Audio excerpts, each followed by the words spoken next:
Zoobox, is that you? What the fuck kind of name is that? Yo, Zoobox, what it do, baby? It's your boy, Ari Spears here.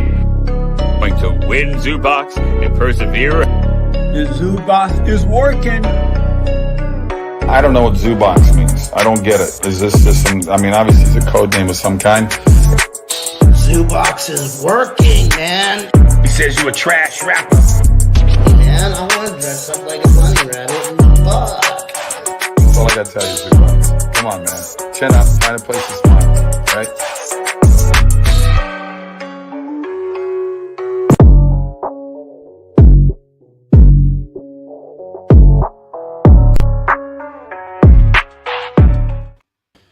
Hey, how's it going, everybody? What's going on, universe? Hope everybody's doing good. Welcome to Goes to the Movies Live for April 11th, 2024. I'm your host, Shaun. As always, is with me my adopted son, Jeremy, who's all dressed up tonight, okay? Is he dressed up for Joker 2?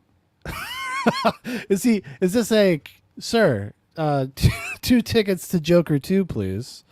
Or is it because we're talking about the one and only, that's right, everybody, 1997's Curtis Hanson directed, Brian Helgeland co-written adaptation of James Ellroy's L.A. Confidential. That's going to be our main review for the show tonight. So fucking strap in. Okay, buddy? Tremlick says, John Connor has a sad life after Skynet was prevented. Yeah, it's true. I mean, Edward Furlong, he made that just for us. Can you believe that? Actually, it was like, I don't know, some people probably don't know, but that intro was made by the one and only Big Paul. And he went cameo crazy for a little while. He was getting us cameos left and right. And he was trying to find interesting ways to have them read or say things, because if you're like technically making something for a promotion, you're supposed to pay them more. I was going to say, I would never remember Chocolate Rain until like that intro. So I know. That was, I think it was because he was like a cheaper one or something. My favorite one, though, the one that sticks in my brain, is Kevin Sorbo. And if you watch the whole thing, Kevin Sorbo is like trying to be encouraging, because Paul said that my nickname was Zoobox, and I was like thinking about killing myself or something. So he's like, come on, Zoobox, chin up. It's really good. Actually, you know what his advice was to go watch some of his like faith-based movies that he makes. Oh, yeah. To lift up my spirits. You know? Always the salesman, Kevin Sorbo. He dies a very noble death in the first God's Not Dead. People forget. You know, that's a very important scene in that I don't movie. think I've ever seen those movies. What's her name? Isn't Melissa Joan Hart in those movies too? She is, yeah. Is she in one of them or all of them? The latter ones. I've only seen the first, though. Look at so, these cuck Christians. I tell you, they're over there letting witches into their movies. I mean, come on, guys. Now I can hit it. You know, I didn't have it ready. I felt very naked. I was like, oh no, my X-Files stinger. Oh, no, I'm sorry. What? Can I quickly ask just what's going on in your screen right here? Did Leonardo just like completely hit it on his crotch, like on your mic stand? Oh, this guy right here? Yeah. Yeah, he's leaning in hard. Okay, just checking. He's trying to get me. Son of a bitch. I'm like, I have just like some scotch tape here holding him there. Big Paul says, yo, back to you, sir. I'll talk to you tomorrow night, Big Paul. If everybody wants to know, Goes to the Library is going to have a new episode soon. Finally, Big Paul and I are convening to talk about Cormac McCarthy's Blood Meridian. So that should be fun. Trembling says, he needs to get you guys porn star cameos so you can act like you're friends with him, like that Mark guy. Exactly. Death Curse says, hey, what's up, Death Curse? He says, I need to know who finances those fucking movies. Oh, which ones? Which ones was I talking? The Kevin Sorbo. The Kevin Sorbo ones, dude. Those are scam. You know, I don't know, some sort of money laundering situation. Right. Yeah. Trembling also says he should have told you to watch Call the Conqueror. It's like a shot of dopamine, dude. I bought Call the Conqueror like 3 weeks ago. I'm all up in Sorbo's ass right now. I want him to be my dad. Death Kirk, he says the Sorbo Faith films. Yeah, I don't know. I mean, you'd be surprised how popular those things are and how well they sell. Like they have kind of a considerable audience. You know what I mean? Mm-hmm. Death Kirk says, launder your money through us. Yeah, exactly. I mean, well, be very fair. I'm at like 15%. 15%. That's a fair laundering fee, if you ask me. I mean, I don't really know very much about laundering. But I've seen a few shows. I saw Ozarks. A lot of money laundering in that. Something's going on. I don't know what people do with their money. Putting it through washing machines, it seems weird. Little joke for you. Anyways, so what you been up to, Jeremy? We haven't seen each other in a week. It's been a long time. It's been a long time. Yeah, I've been a little bit slow and behind on the film department, but getting into later on with the feature film that we're going to be talking about, I did actually catch the pilot TV show episode that was produced a few years afterwards. Yeah, so did I. It's on the Blu-ray. Yeah. Yeah. That was the last thing I watched, actually. Yeah, it's not very good. No. Yeah, I mean, I guess we'll probably talk about that when we talk about the show, but the pilot, it was like, ooh, very oddly cast, actually. Kiefer Sutherland being cast as Jack Vincennes is weird, but it might be only weird because I saw Kevin Spacey do it. Right. I read L.A. Confidential, the novel, like when I was a teenager, so I almost it's almost like I didn't read it, so I can't really remember like a lot of the character descriptions. I was trying to like kind of remind myself before we did this, but I've only watched a few things. I mean, last week, as everybody knows, Jeremy and I watched Fateful Findings, the Neil Breen film. That's right. It's still up. So I haven't taken it down yet. I'm like tempting fate. I'm like, come get me, Breen. Yes. It's up on Odyssey. It will be on Odyssey in perpetuity until Odyssey takes it down too. But it's on Rumble now. It's gonna disappear in a few days though. So if you want to watch it on Rumble, it's up there for a few more days. I have watched a few kind of random things. I watched this Andy Sedaris movie called Day of the Warrior. Do you know who Andy Sedaris is? That last name sounds familiar, but I don't think I've actually seen Andy Sedaris is like basically made like softcore action movies kind of with like Julie Strain. Was it like Julie Strain is in Day of the Warrior? I think it's like a part of what's called the Lethal Ladies series. But he's the kind of guy who basically likes like kind of like the 90s porn bimbo stuff. And he just fills his movies with them, and they're all bad actors, and the stories are stupid. And but I enjoyed myself. I had a good time watching it. I just threw it on randomly late night. It was like a random impulse purchase from HamiltonBooks.com. I think it was about like $3, and I was like, I'll buy that for $3. I had no idea what it was. It started kind of coming back to me when I was watching it, but yeah. Trembling says there's a second LA Confidential pilot from more recently, but I haven't been able to find it. Yeah, that one's from 2019, I think. Even that that recent, and it had a decent cast actually. Don't know what happened to it. They filmed the pilot. The pilot didn't get picked up. It was supposed to be an HBO show. Trembling says Hard Ticket to Hawaii is his most popular. That's right. That's probably the one most people have seen, if you've seen one at all. I watched this other movie, which I got right here, and some more impulse purchases. This was part of the same impulse purchase situation. I got this movie called Robot Holocaust. Okay? Classic. Everybody knows Robot Holocaust, right? It's like a weird kind of truncated, almost like Star Wars type story. It's like a very rudimentary hero's journey. It's got kind of like a cheesy, low budget knockoff like Star Wars / Lord of the Rings, but in 80 minutes. And it's very entertaining for what it is, actually. And I was even impressed by some of the things that they were able to pull off with like their clearly very low budget. It's like they go out in the desert and they find a cave.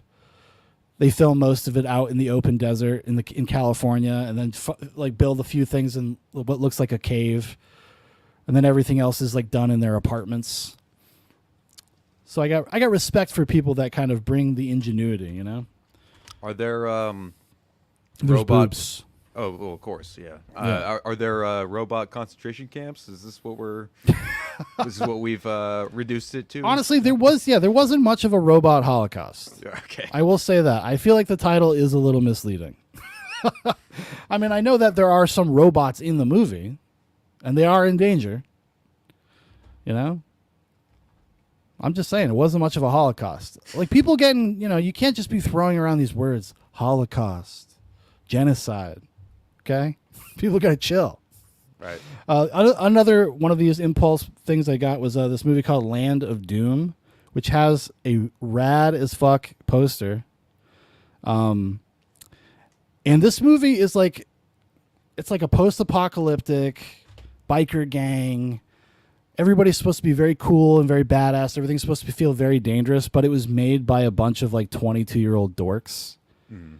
And they're all playing the parts and they're all trying to be like hard and stuff. And it's got a lot of unintentional comedy in it. And I would say check it out for that. I will say though, some of the effects work and some of the explosions, some of the action scenes, for what they had to work with and what they were able to accomplish, well worth checking out if you're just like into these, if you just kind of enjoy those cheapo 80s sci-fi things. Like kind of Trembling says, those cheapo sci-fi movies from the 80s are always fun. Those and sword and sorcery ones. Yes. Yep. They're very big, kind of cut from the same cloth as that, 100%. Probably a lot of actually probably some money laundering going on in the production of some of these movies, 100% for sure. And the last thing I saw, the Blu-ray's over there, but a small town in Texas, which did you just happen to randomly have watched this recently? No, so I it was one of my favorites from 2022. Actually, I watched it on a whim because it was just free on YouTube. Oh, Somebody just uploaded it, and I'm like, oh, okay. And then I started to like get more into a lot of Starrett's other films, and like, oh, this guy's not only an actor and writer, but he just likes to direct and produce as well. And he, just he's a Texas boy. Yeah. And he likes to make these kind of weird, folksy action thrillers. Right. They got their own pace. They got their own vibe. Actually, you know what the vibe of this movie kind of reminds me of at times? Is Last House on the Left. Yeah. You know how sometimes where it's just like really silly and you're like, this is really inappropriate. They got like silly like circus music playing and shit while, and then it cuts to like women being raped in the forest. Yeah. It's good stuff. Somebody dying or somebody getting stabbed and a screeching noise. But as you're playing right now, like, look at these fun stunts. Like, I mean, I would love to be on this set, for something like this. Yeah, it's got a lot of stuff like that. One of the interesting things that I thought kind of made me laugh is that Timothy Bottoms plays the main character. Timothy Bottoms is the father from Boy Meets World, everybody. Mm-hmm. So, you know what I'm saying? Trellick says, is that Bo Hopkins? Yes, it is. Yes. Yeah, and Bo Hopkins is great. I will say, actually, the cast of this movie is really good. The performances are great. It's kind of what keeps you invested in the movie because it has kind of a weird pace. And the story itself is it's very small town stuff. Yeah. You know what I mean? Like, especially the way like there's a love triangle that kind of develops and but well worth checking out if you've never seen it. Jack Starrett directed. Mm-hmm. Jack Starrett is our boy from Rambo First Blood. He's the guy that falls out of the helicopter, everybody. Some good stuff.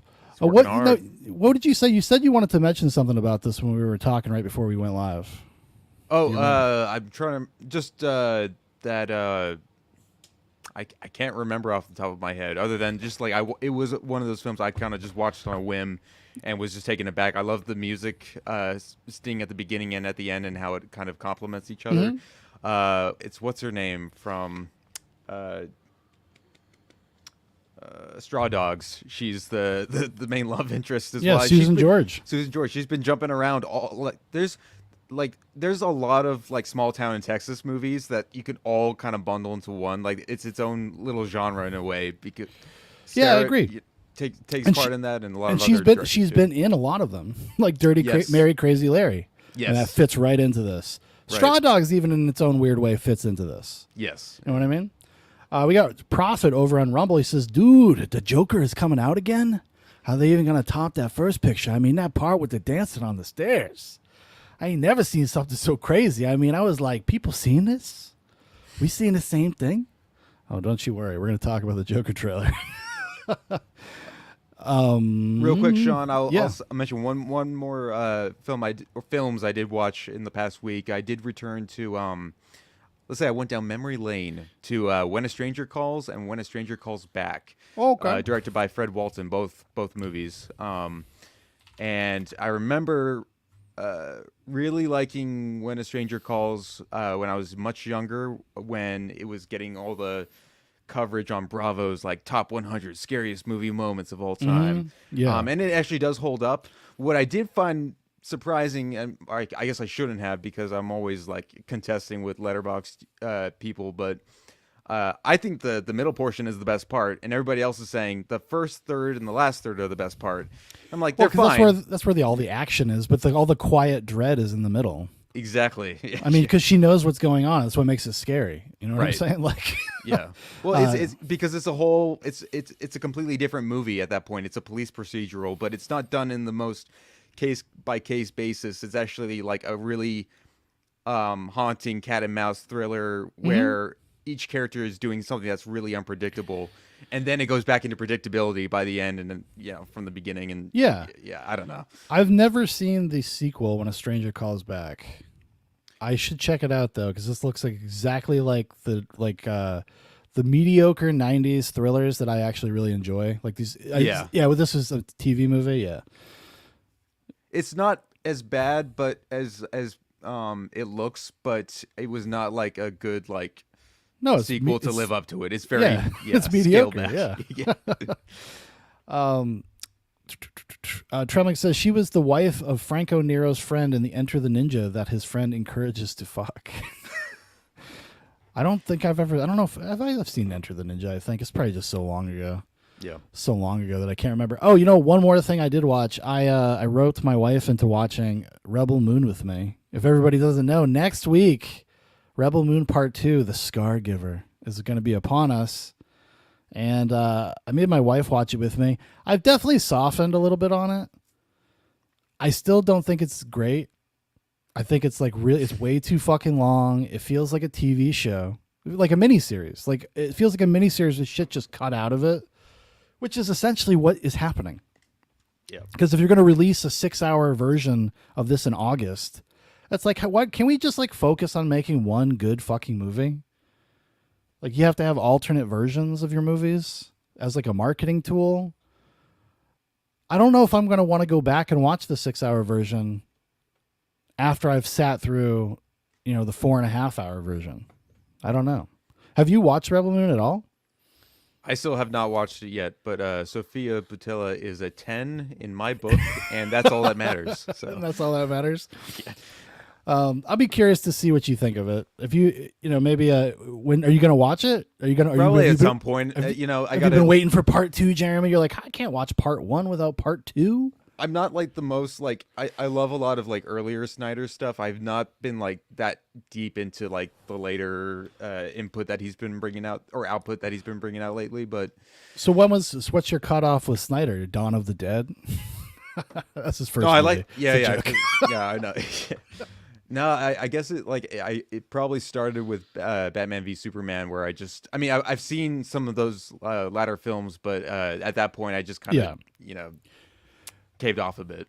Which is a good segue into the news, guys, because our first news story involves one Zachary Snyder. Zachary Snyder is at it again, everybody. It's our first news story. Zack Snyder wants a chance to fix Sucker Punch. I have the footage already shot, bro. So he's making the claim, as he's one to do, that Warner Brothers is sitting on a bunch of footage that he would like to have access to again, so that he can recut the movie. They're never going to let him do this. People don't really. I don't know how many people out there really know, but Justice League, Warner Brothers, fucking is really furious at him over Justice League.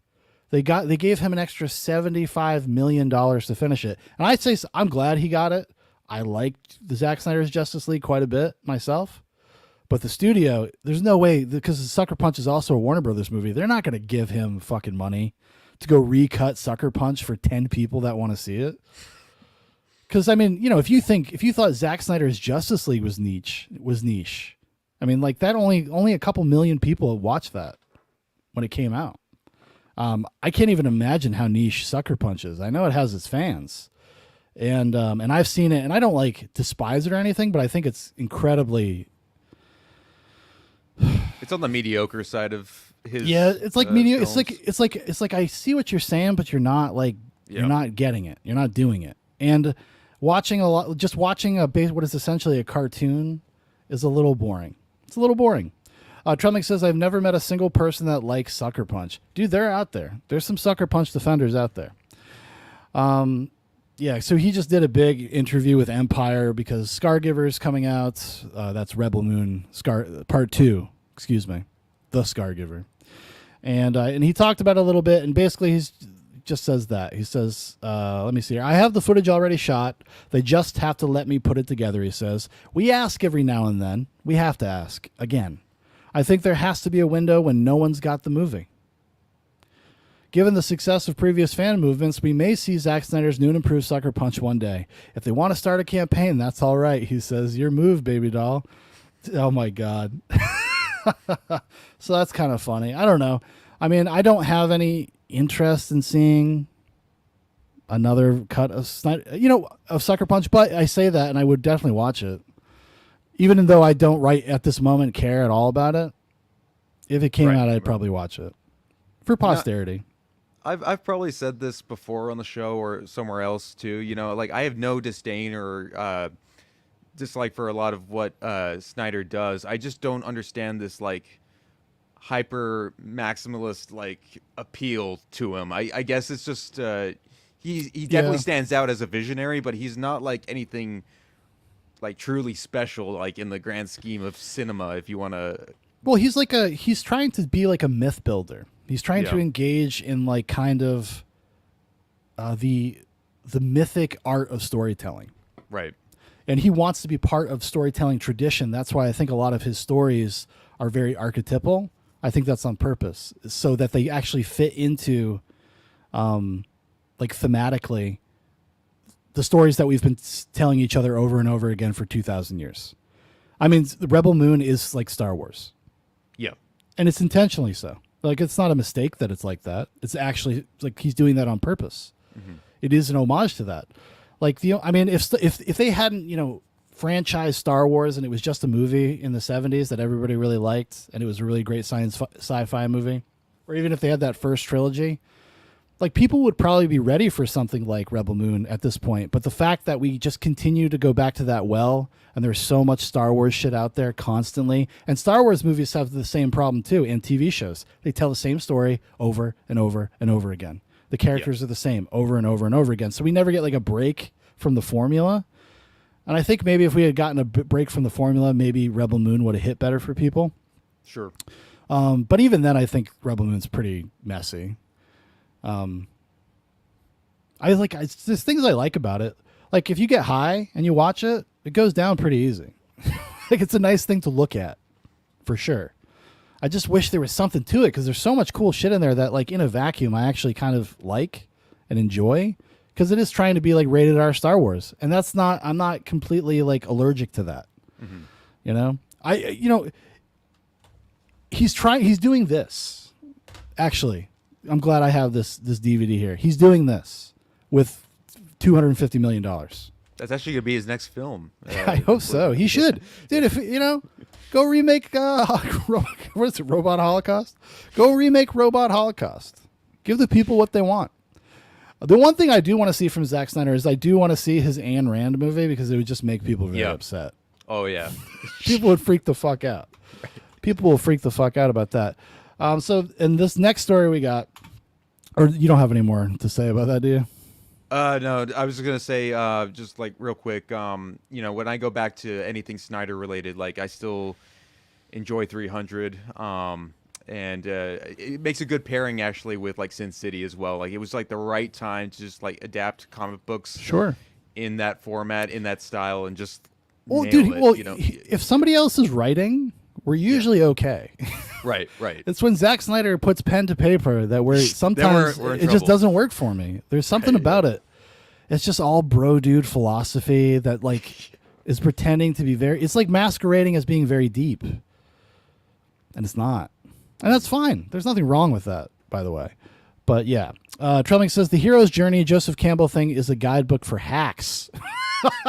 Whenever someone says they follow that shit, I know it's going to be the most generic garbage possible. Yes, for people that like follow it to the letter and that like use it as like this structure, like I cannot move from this structure or have no interesting ways to reinvent it, then yes. But most movies, most stories kind of follow that. They follow that like those tracks. But I hear what you're saying though. The next one here is something I'm actually kind of tentatively excited about. Now, I couldn't find any confirmation on this. So if you type in S. Craig Zoller's name into the Google machine, no stories come up about this. You know, if you look up like a celebrity or something, like all recent news stories will show up on the top of the page. Not so much with this one. But allegedly, S. Craig Zoller to direct crime noir The Big Stone Grid. He says, I'm now hearing from two separate sources that S. Craig Zoller's next film will be The Big Stone Grid, for which Zoller's screenplay was originally supposed to be directed by Michael Mann in 2012. Oh, dude, he must have been so stoked. He thought his career was about to take off. Yeah. Poor bastard. The film is being described to me as a crime noir with horror elements akin to Fincher's Seven and Schlesinger's Marathon Man.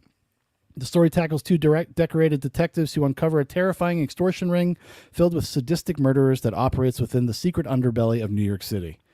Casting details should be coming shortly. So I'm so into this. I'm stoked. Yeah. And that sounds like a perfect S. Craig Zoller like script, like a story. And Trembling gets it right. He says, "I hope Mel Gibson is in it." Yes, so do I. Yeah. Like he could be the old grizzled cop. You got to get somebody. You can't do Vince Vaughn though. What's his name? Maybe Joseph Gordon-Levitt. Right. Be like the other one. I just hope they get the DP who did Dragged Across Concrete for this one, or at least somebody else in that similar ilk, because I was never a fan of like a lot of the steady cam work in Brawl. His last two in Brawl and Tomahawk. Yeah. Yeah. Okay. Yeah, I agree with that. Especially for that, I kind of would like him to do something a little bit more traditional. Right. Which maybe maybe not his instinct, but although he did that with Dragged Across Concrete, so it wouldn't surprise me if he's like, no, this just works for these stories. Like, these crime stories, it's just better that way presented in this fashion. So yeah, that'll be cool. But like I said, I can't find any confirmation on that other than this article. So whether it's true or not, I don't know. I heard a couple months ago, I think it was early in January, that he was going to announce something. Because years ago, from what I understand, he was about to make a kids movie. Yes. He wrote a children's book. I can't remember the name of it off the top of my head.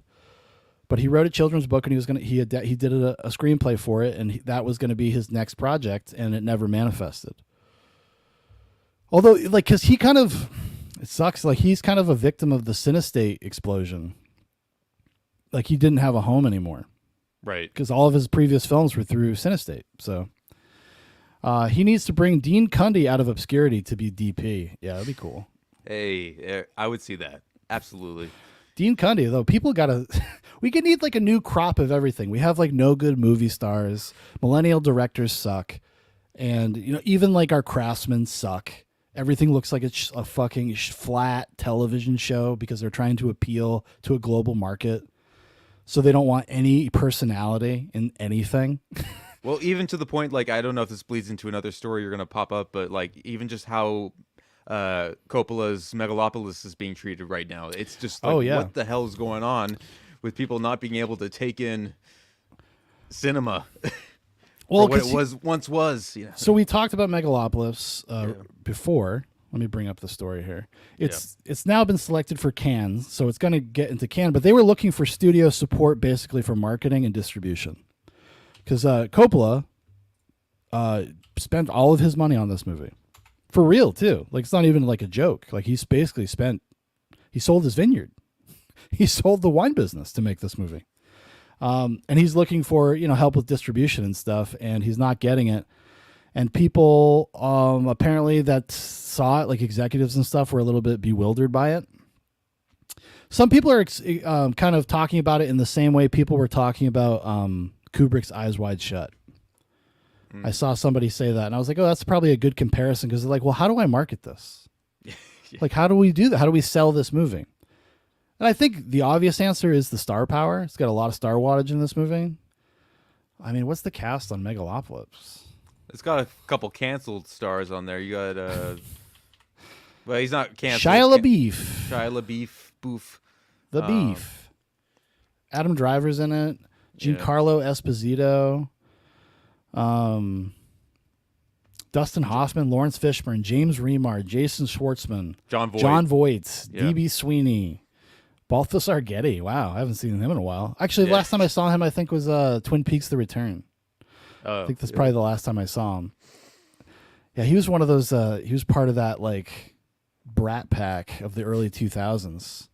Didn't he used to hang out with what's his name, the dude from that 70s show that's he's in jail now? Oh yeah, I know. Yeah.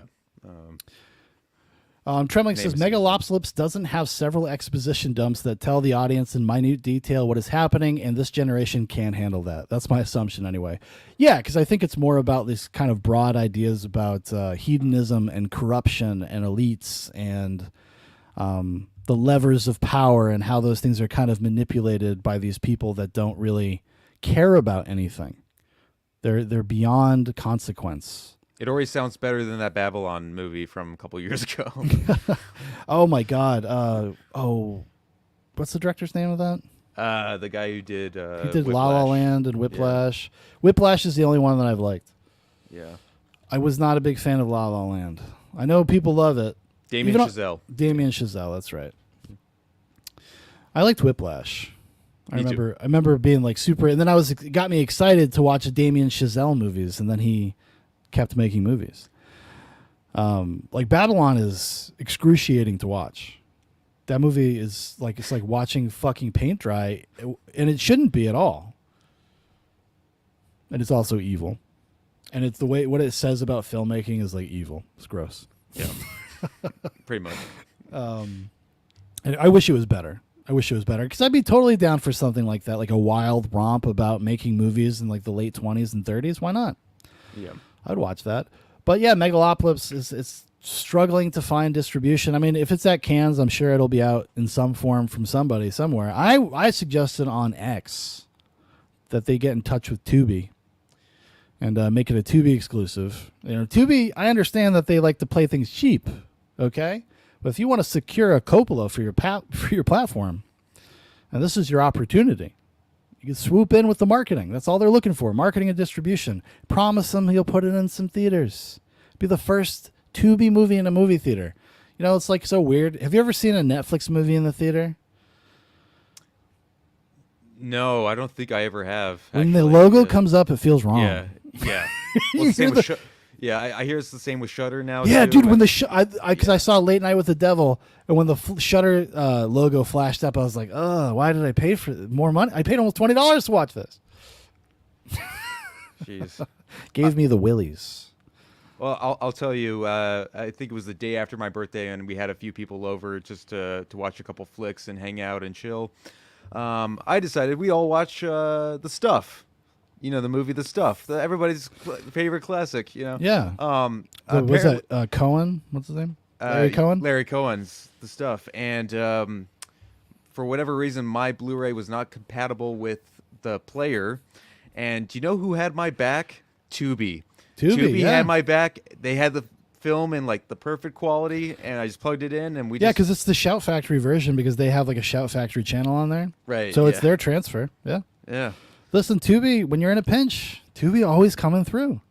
He's like that hero, just like holding his hand out through the flame, like a firefighter, saving me all the time. Jeremy, your birthday will be resolved. Yeah, exactly. Don't worry, Jeremy. Only limited commercial interruption. Trembling says, man, what happened to that guy that made It Follows? After he made Under the Silver Lake, he seemed to disappear. He's one of the few new guys with a good aesthetic to his stuff. He's coming back. He's doing a sequel to It Follows. Under the Silver Lake, for some reason, That was another kind of like a megalopolis where they couldn't get distribution and it got fucking pushed back. And like, I mean, by the time I saw it, I think it was like in the can for like 4 years before it actually came out. And it came out very unceremoniously. Yeah. And I don't even think there's a Blu-ray for it. I think there's just a DVD for it. I was like, did he piss somebody off or something? Did the movie reveal too many Hollywood secrets about the goings on of the perverts in Hollywood, the demonic, pedophile monsters out there in La La Land? I don't know. You tell me, detective. The dog killers and the child punchers. And all that. Yeah. Bunch of sick fucks up there. Yeah. Let me see here. What else? This other story I got, I thought this was kind of funny. So Ang Lee, we all know who Ang Lee is. Did you guys like Brokeback Mountain? I don't want to be that actually guy, but apparently it's actually pronounced Ong Lee. I said Ong Lee. And everybody says Ang Lee. And it makes him furious. Yeah. And now he's leaving Hollywood over racism. Right. Ang Lee, I'm sorry. Ong Lee rejects 3D now because it's so bad, and the whole film industry is not made for it. The filmmakers are bad. The theaters are bad. So he's ditching 3D. He's ditching high frame rate. And he gives pretty good reasons. He's like, I tried high frame rate and I tried 3D. I tried new ways of making movies. Those pictures are really sharp. That's a lot of pressure. Everything is difficult, so that is always a great pressure. I cannot get into detail on how to make these movies. People have not tried even 1 minute of that scale. I did 2 feature films. That's a great pressure. Of course, that brought in economic pressure, studio pressure, doing something nobody really knows. That's a lot of pressure. It's quite complicated in the ways that audiences don't see. In general, not only my 2 movies, 3D in general is so bad, he continued. The filmmakers are bad, the theaters are bad, the whole ecosystem is bad. It's not made for 3D. I refuse to complain. Well, I don't know what you're doing right now, buddy. To blame it on the medium, it's the audience and the industry who are not prepared. Wow, coming out swinging against the audience. Like, you guys weren't patient enough with my 3D tricks. You thought it was stupid. You didn't understand it. The theaters are stingy. It's really dim. You can't really see it. It's flickering in the 3D, Lee said.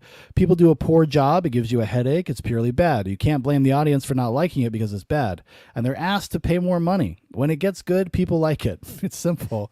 3D is different than 2D. Your mind works differently. You cannot compare the two. One is sophisticated and the other is like a baby. That's why I developed new projectors. It's 4 times brighter. It's a new language a filmmaker has to pick up. Audience has to get used to it. It just takes time. You know who doesn't complain like this? James Cameron. James Cameron makes these stupid high frame rate 3D movies too, Ong Lee. And you don't hear him crying about it. Trumlick said, that just reminded me of the movie Starry Eyes. Pretty good movie from years ago. Yeah, Starry Eyes isn't bad. Not bad. He says, "Oh damn, the directors of that did that forgettable Pet Sematary remake." That's right. So, oh yeah, that's it. That's over for them. It's just like you have like your first like awesome like security into the biz, and then you go off and do a terrible remake. Like, come on. I know, it's so bad what they do to those people. Although, I mean, because obviously a studio reaches out and they're probably like, oh, maybe. But I have a feeling they get like noted to death. Yeah. When you're on a project like that, because they consider Pet Sematary to be like a franchisable property. And that's what they've tried to do that. They made a sequel that came out on Paramount Plus, Pet Sematary Bloodlines. That's right. Yeah. Which I watched and I can remember almost nothing about. I just know that David Duchovny's in it. That's all I know. I never watched it, but that's right. I forgot he was in it. He is in it. Hagbert says Tubi is also friendly with ad blockers. Well, that's true. If you watch it on your computer, yeah, you're good to go. But I like to watch it on the big screen. I'm okay with helping my boy Tubi out. I will sit through a few ads for offering. I mean, like their selection impresses me. I'm shocked all the time about what's up there. All the time.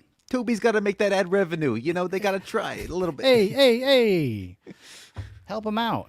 So, yeah, I mean, and I agree with Lee here. I think like the theatrical exhibition is kind of in the toilet in general. And you have to be on your game to properly show these movies.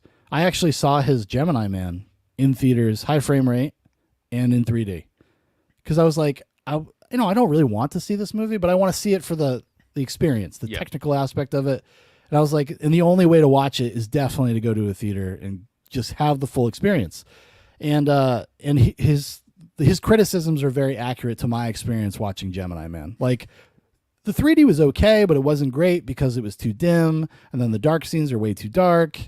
I had a little blurry line like at the bottom of the screen. It was like really. I got my money back actually, and they didn't argue or anything. It's because they knew it was there, and they didn't know how to fix it. So they gave me the money back. But I mean, Gemini Man's okay. It's all right. But anyways. But I kind of agree with him. Like, the industry isn't ready. People aren't really into it. But he's also right that people aren't into it because there's been so many bad examples of it. Yeah. Like, especially when there was that like post-conversion craze that everybody was doing, where there were movies that were not shot for 3D but post-converted, and they always looked bad and they were always pointless. Or even Jackson's Hobbit trilogy doing the 48 frames. Yeah, that's right. For He was the first one. That was the first guy to do right. it. And then Jesus Christ, Ong Lee. Hold on, sorry, buddy. Correct yourself, bro. Yeah. Hey, listen. Check. Hey. Yeah, he did Billy Flynn's the Long Walk with Billy Flynn or something about a kid who comes home from overseas. And it had the same thing, but yeah, they were the first out of the gate, and people complained so much that people like wouldn't watch the movie that way. They would leave the theater. I had a chance to watch it that way. I don't think I did though. Have you ever seen anything like 3D high frame rate stuff? Apart from those, that trilogy. I avoided Gemini Man. I just didn't want to see Will Smith's big CGI face on the big screen. I'm trying to think of like recent like stuff though. No, it's not. It doesn't. They don't do it very often. No, yeah, no, they don't. Like, they're not made. Like it's like Ong Lee, James Cameron, and Peter Jackson was doing stuff with it. Yeah, and they both kind of had I remember Jackson having a similar criticism back in the day of the 48 HFR, The Hobbit, because people were like, they thought it made it look bad because it starts looking hyper realistic, which is something you have to kind of acclimate to. I think in the case of like Gemini Man, because I actually have the 4K of Gemini Man. Hey, listen, I'll buy anything for like $5, and it was like $5. Excellent. So, and it comes with a high frame rate version of it, so you can watch it in high frame rate at your house, and it looks kind of cool, like because it suits the material. Like, Gemini Man is like a cartoon. It's like watching a live action cartoon, like a Saturday morning, like, I'm trying to think of the name of one of them, like Cadillacs versus Dinosaurs. You guys ever see that? Something like that, where it's kind of silly and over the top, and it doesn't really concern itself too much with like making a ton of sense all the time, but it's got nice set pieces and some fun characters. Will Smith is actually okay in it. But yeah, so I think there's potential there, but yeah, the audience would have to acclimate to it, and I don't think it's appropriate for 90% of movies that are made. You kind of have to make it a feature. You have to make it a thing. You have to sell it as a ride, as an experience, which is essentially kind of what they do with the Avatar movies. They kind of sell it as an experience. Like, you got to see Avatar in the theater. Otherwise, you're not really seeing the movie. Right. So when are you going to start shooting your first 3D movie? That was another craze, too. They have the prosumer era of 3D cameras. You ever look at one? I mean, I still have like an old, we had an eclipse kind of around here not too long ago, and all I had was like a pair of my old 3D glasses from Spy Kids 3D, and that's what I had to end up wearing to look at it for 3 seconds before my eyes burned out. Yeah, I was going to say, that probably didn't work very well. No. I saw like a book, because I was trying to find glasses too for my kids, and if I ordered them, they weren't going to get here in time, and everywhere around us was sold out. So we were like looking for alternatives, and there really was no alternative. There really wasn't a good one. The next story we got here: a new Matrix movie is being threatened. We're being threatened. Drew Goddard, I believe, has been hired to shepherd the franchise. Warner Brothers is heading back into the Matrix, and this time Drew Goddard is leading the charge. Goddard, the fan favorite writer-directors whose credits includes The Martian, The Cabin in the Woods, and World War Z, has been tapped to write and direct a new Matrix feature for the studio, Warner Brothers announced Wednesday. This will be the first Matrix film not to be directed or involved with the creators Lana and Lily Wachowski, although Lana will act as an executive producer on the new installment. So are you ready to go back to the Matrix? No, not at all.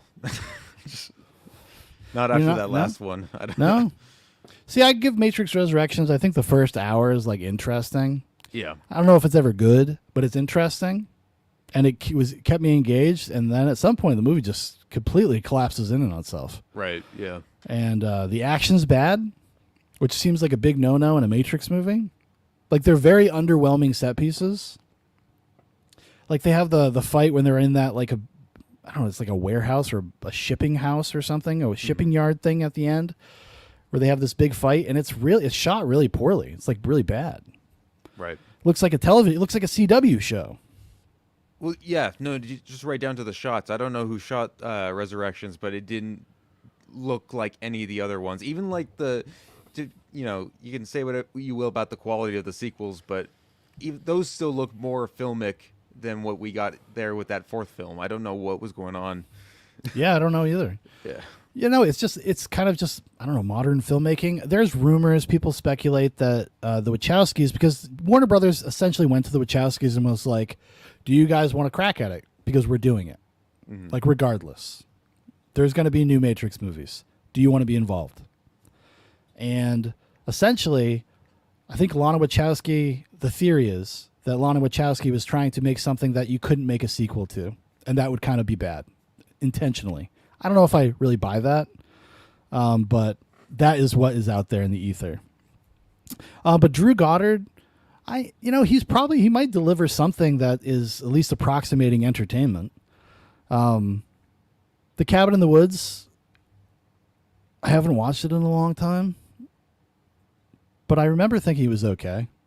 I liked it okay. It's been a few years, but I remember thinking it was probably one of the first examples that was subverting a lot of those horror tropes, but not doing it as like a Scream franchise, wink, wink, but more just like... No, yeah, it was more direct. Way more direct. Yes, very, very direct. Yes, it was before that craze, the deconstructionist craze. It kind of is one of the first ones to start. And actually, that movie is another movie that sat on a shelf for years before it actually came out.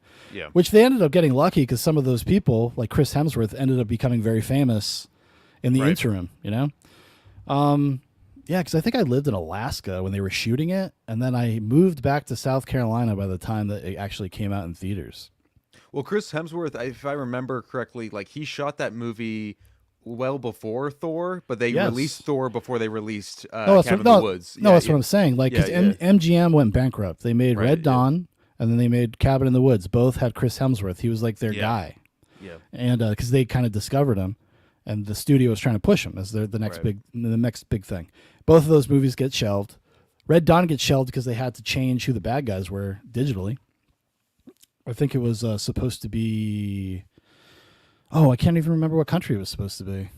It's supposed to be China, and they changed it to like North Korea or something.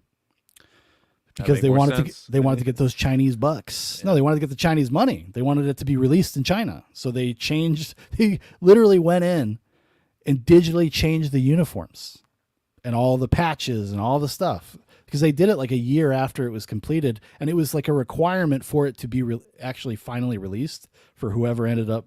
I don't even know. I know Amazon owns MGM now. I don't know who owned them before, though. Like who owned their catalog or whatever. Because if you go on Amazon, they have an MGM channel.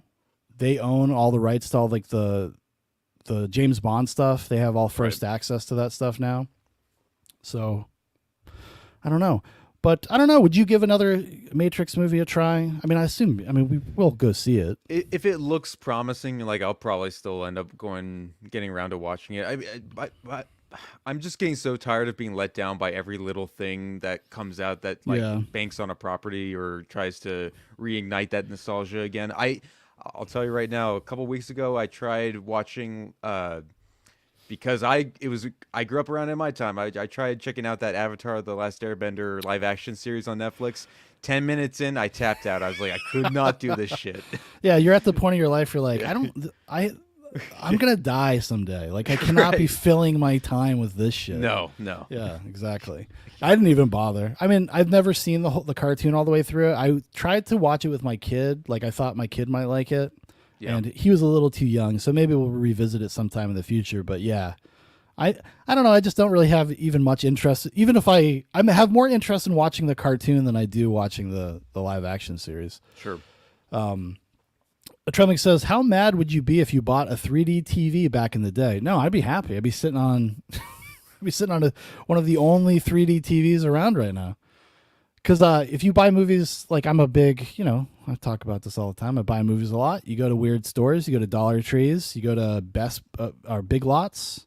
Big Lots often will have, and I own a bunch of them. I own probably like 50 3D movies. Because Big Lots, they'll get those European releases, the European 3D releases, and they'll be there for like $5. I think I have like the 3D release of like World War Z, of both like some of the newer Star Trek movies, all sorts of stuff. And I have actually in the past few years looked into seeing how much it would cost to procure a 3D TV, and it's too much. There was a time though when they had like because Sony put out their own one, because they actually, if you guys remember, Sony was putting out games in 3D. Like you could play Uncharted 3 in 3D back in the day. Yes. And they were selling it. So they sold the 32-inch 3D TV, and at one point, and I wish I had known this, they were selling them for like $40 when they were dumping them. Like at the end of the era when they were not going to be manufacturing or making them, they dumped them. And now they're like $200, $300, $400 for one of them, and that's too much for me. It's too much. I'll keep my eye out at Goodwill or something.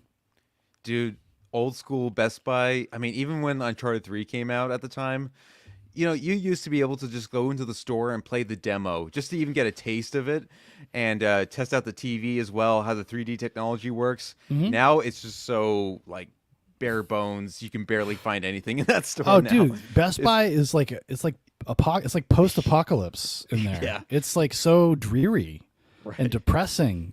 It's depressing because there's nothing there anymore, but it's also depressing because like the staff they're like, what do you want? Yeah, they don't. What do you want? Nothing. I'm just looking around. Oh, okay. Half of them don't even know like how to like describe the tech that they're selling. Like, oh yeah, this is a no, TV. They don't. Which is weird because they're transitioning to be like a place that sells nothing but TVs and home appliances. Yeah, and laptops. They sell a lot of laptops there. Trelming says there's going to be another go at a Berserk anime with no CGI coming out that starts properly with the Black Swordsman story arc instead of the Golden Age one. I've only the last 2 months gotten into Berserk, but now I am a full weeb for it. Yeah, Berserk is a rabbit hole. And there's so much Berserk stuff out there that you can fill up a lot of time with Berserk right now. But I'd be down for that. Yeah, I kind of wish they would just like pick up from where the 97 anime left off and then just went forward in that style with that cast and everything. I don't know if I have the tolerance to sit through another adaptation of the Golden Age, but I'll give it a go. I'll watch it anyways. And Big Paul agrees. He says, "Hell yeah!" Big Paul is he's our resident weeb. And if anybody's curious, Big Paul and I actually did like a 2-hour we had like a 2-hour conversation. We just talked about our love of Berserk, and we talked about the manga. We picked all sorts of stuff. Big Paul has a recommendation for Trembling. He says, "Pick up Vagabond next." That's right. Paul's all about Vagabond. He's been trying to get me to buy Vagabond. Vagabond's a little hard to come by though. There's no digital versions of Vagabond, so you have to buy hard copies of it. And there's like 40 volumes of it. So that kind of, I feel a little priced out of it, I feel a little priced out, but I'll probably get to it at some point. Trembling says, I have it, man. It's the next one up for me. Oh, good for you. He's on top of things. Trembling's on top of things. The last story we're going to look at is this announcement. Blumhouse Studios. Jeremy sent this one over. From 101.9 The Mix, Chicago. Boy, you picked one, huh? This was one big oof to the gut. I was like, oh, no. What? You don't want it? I mean, You want them to leave well enough alone? just leave it alone. Leave it alone. Well, we are in our own way. We are Blair Witch respecters. We are. We do like all of them to one degree or another. Yeah. So I'm not like opposed to more Blair Witch stuff. I don't know what they're going to do with it. Speculation is that this might be a regular movie, which kind of doesn't. Then it makes it very. I'm very uninterested in that because that was the natural direction. Despite how people responded to it, that was the natural direction for the sequel when they wanted to instantly like boot it out, to go in a traditional film like format. But no, I get why they did it the first time. Like I understand that you don't want to repeat yourself. You kind of can't repeat that magic. It's just not replicatable. And so I kind of understand the notion of just like, no, let's just do something completely different. Do a meta movie about Blair Witch. Obviously, they try to go back to basics with Blair Witch that came out in 2016, I think. Mm-hmm. And that is, to varying degrees of success. It's not the best movie in the world, but it's all right. It's got a lot of cool ideas. Right. Yeah. It's the problem is that that all of these studio horror projects in the last almost like couple decades now have just proven to not really. Especially if they're like harping off of like other existing properties, like they are not delivering in the same way that we would like them to. They're just very, I don't know. Well, horror movies are the dumping ground, right? They're the things when you want to make a quick buck. You can make these horror movies for $10 million. Blumhouse has kind of taken over that. It's almost like kind of doing. I'm trying to think of an older studio that used to also kind of traffic in these types of movies, but I guess kind of you could maybe say Michael Bay's Platinum Dunes kind of did. Well, Platinum Dunes did a version of that for sure. Yeah, 100%. I would say Blumhouse is probably a little bit better. I mean, because they have Paranormal Activity, The Purge, Insidious, Sinister, Halloween, Five Nights at Freddy's, Megan. Those are some of the more recent ones. Yeah. Yeah, Paranormal Activity as an example, that is like, it had so many chances to actually like keep propelling itself up to like a higher lane, and like after like movie 3, it just completely crushes itself. Well, I just because it stopped telling the story. Right? Yeah. I was like, we were telling a story about a particular like family. Yeah. Why did we not like just keep doing that? I don't know. If you were going to keep making them anyways, because I think I'll say up till the third one, they're all right. Like even the third one's okay. Like it's not bad. I saw it in the theaters with my little brother and my little sister actually back in the day. Mm-hmm. We had a great time. Trembling says the digital ones. There are digital ones, Sean, of Vagabond. I'll email them to you. Oh, thank you. He also says you two talking about Blair Witch was the second Zoobox Goes to the Movies I watched after the 4-hour Day of the Dead episode with Prophet. Oh, cool. That's one of my favorites. Yeah. Trembling also says the only way to possibly make a good Blair Witch movie is to make a prequel and just basically rip off The Witch from Robert Eggers in tone and aesthetic. They were going to do that actually. That was something they were going to do. Did we talk? We might have talked about that on the episode. Maybe briefly. I can't remember. Yeah, but they were going to do that at one point where they wanted to make like a prequel movie. That's when Eduardo Sanchez. It was right before they did the 2016 one. Like they had reached out to Eduardo Sanchez and the other guy that made it, the original one, and they were like pitching new ideas. But then this Blumhouse kind of wanted to do its own thing, right? Or was it Blumhouse? No, it wasn't Blumhouse. It was Lionsgate. Yeah, Lionsgate wanted to do its own thing, and they had talked to Adam Wingard and his co-writer, he's actually a pretty good writer. Mm-hmm. He's been involved in some interesting projects. His name is escaping me at the moment. And they basically were like, hey, Edward Sanchez and the other guy, you guys could be producers. They're like, okay, fine. You guys can show up if you want. Yeah. Yeah, you guys can be around if you want to. But I think they use them as kind of like a source Bible, like about the lore and stuff, because there is a ton of lore surrounding Blair Witch Project. Like there's books, there's websites, there's comic books, there's everything. They try to squeeze every dollar they could out of the Blair Witch, and now they're going to try again. But it doesn't seem like there's very many details. It's just an announcement. So I assume this will probably be coming out within probably next year. Probably. Seems like because they run on a pretty quick schedule when they announce something, and then the distance between when they announce it and when it comes out is usually pretty short. Yeah. So, but yeah, well, that was the news, everybody. Or we could talk about Sylvester Stallone. Apparently, he called yeah, okay, we'll do that first. Real quick. I was gonna cut this one out, but let's do it. It's too much fun. It's too much fun not to. Tulsa King, background actor responds to insults allegedly made on set of Sylvester Stallone series. I do feel like I was singled out. So this is Thomas Mooneyham on the set of Tulsa King in the Bread $2 Saloon. I think I've watched like the first episode of Tulsa King, and I just was like, it's just another one of these shows. So I wasn't really into it, but apparently when they came to shoot a scene in this bar, in this saloon rather, Sylvester Stallone was not pleased at the background talent, and he asked that this guy be removed and replaced with like 2 young, attractive cowboys. I'm not even shitting you. That's what goes on in the story, as per Thomas Mooneyham. Is that really his name, Mooneyham? He looks like he would be named Mooneyham. If I was writing a novel, like a Philip K. Dick style novel, there we go. That's my main character, Thomas Mooneyham. He looks like he would be one of the subjects on like a 90 Day Fiance, like sort of a reality show at some point. Or Actually, yes, and he's like really into RVs, and he's like looking for somebody to travel. He's retired. Right. He's he's clear. He thinks like this 27-year-old Ukrainian girl is like deeply in love with him. Trembling says Adam Wingard, I keep hoping makes his own stuff again, but that franchise money is irresistible, I'm sure. Yeah, and I think he actually likes doing the big kaiju movies. Yeah. Every time I see him talk about it, every time I see any behind the scenes stuff, he's like very into it, very enthusiastic, like in a sincere way.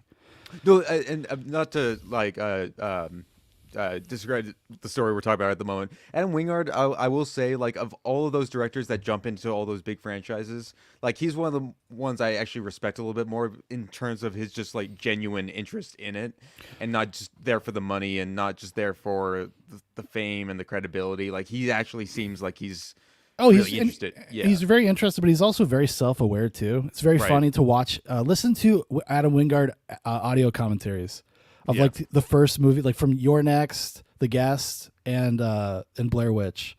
All he talks about is like, all of my movies bomb. Nobody's gonna let me make a movie again.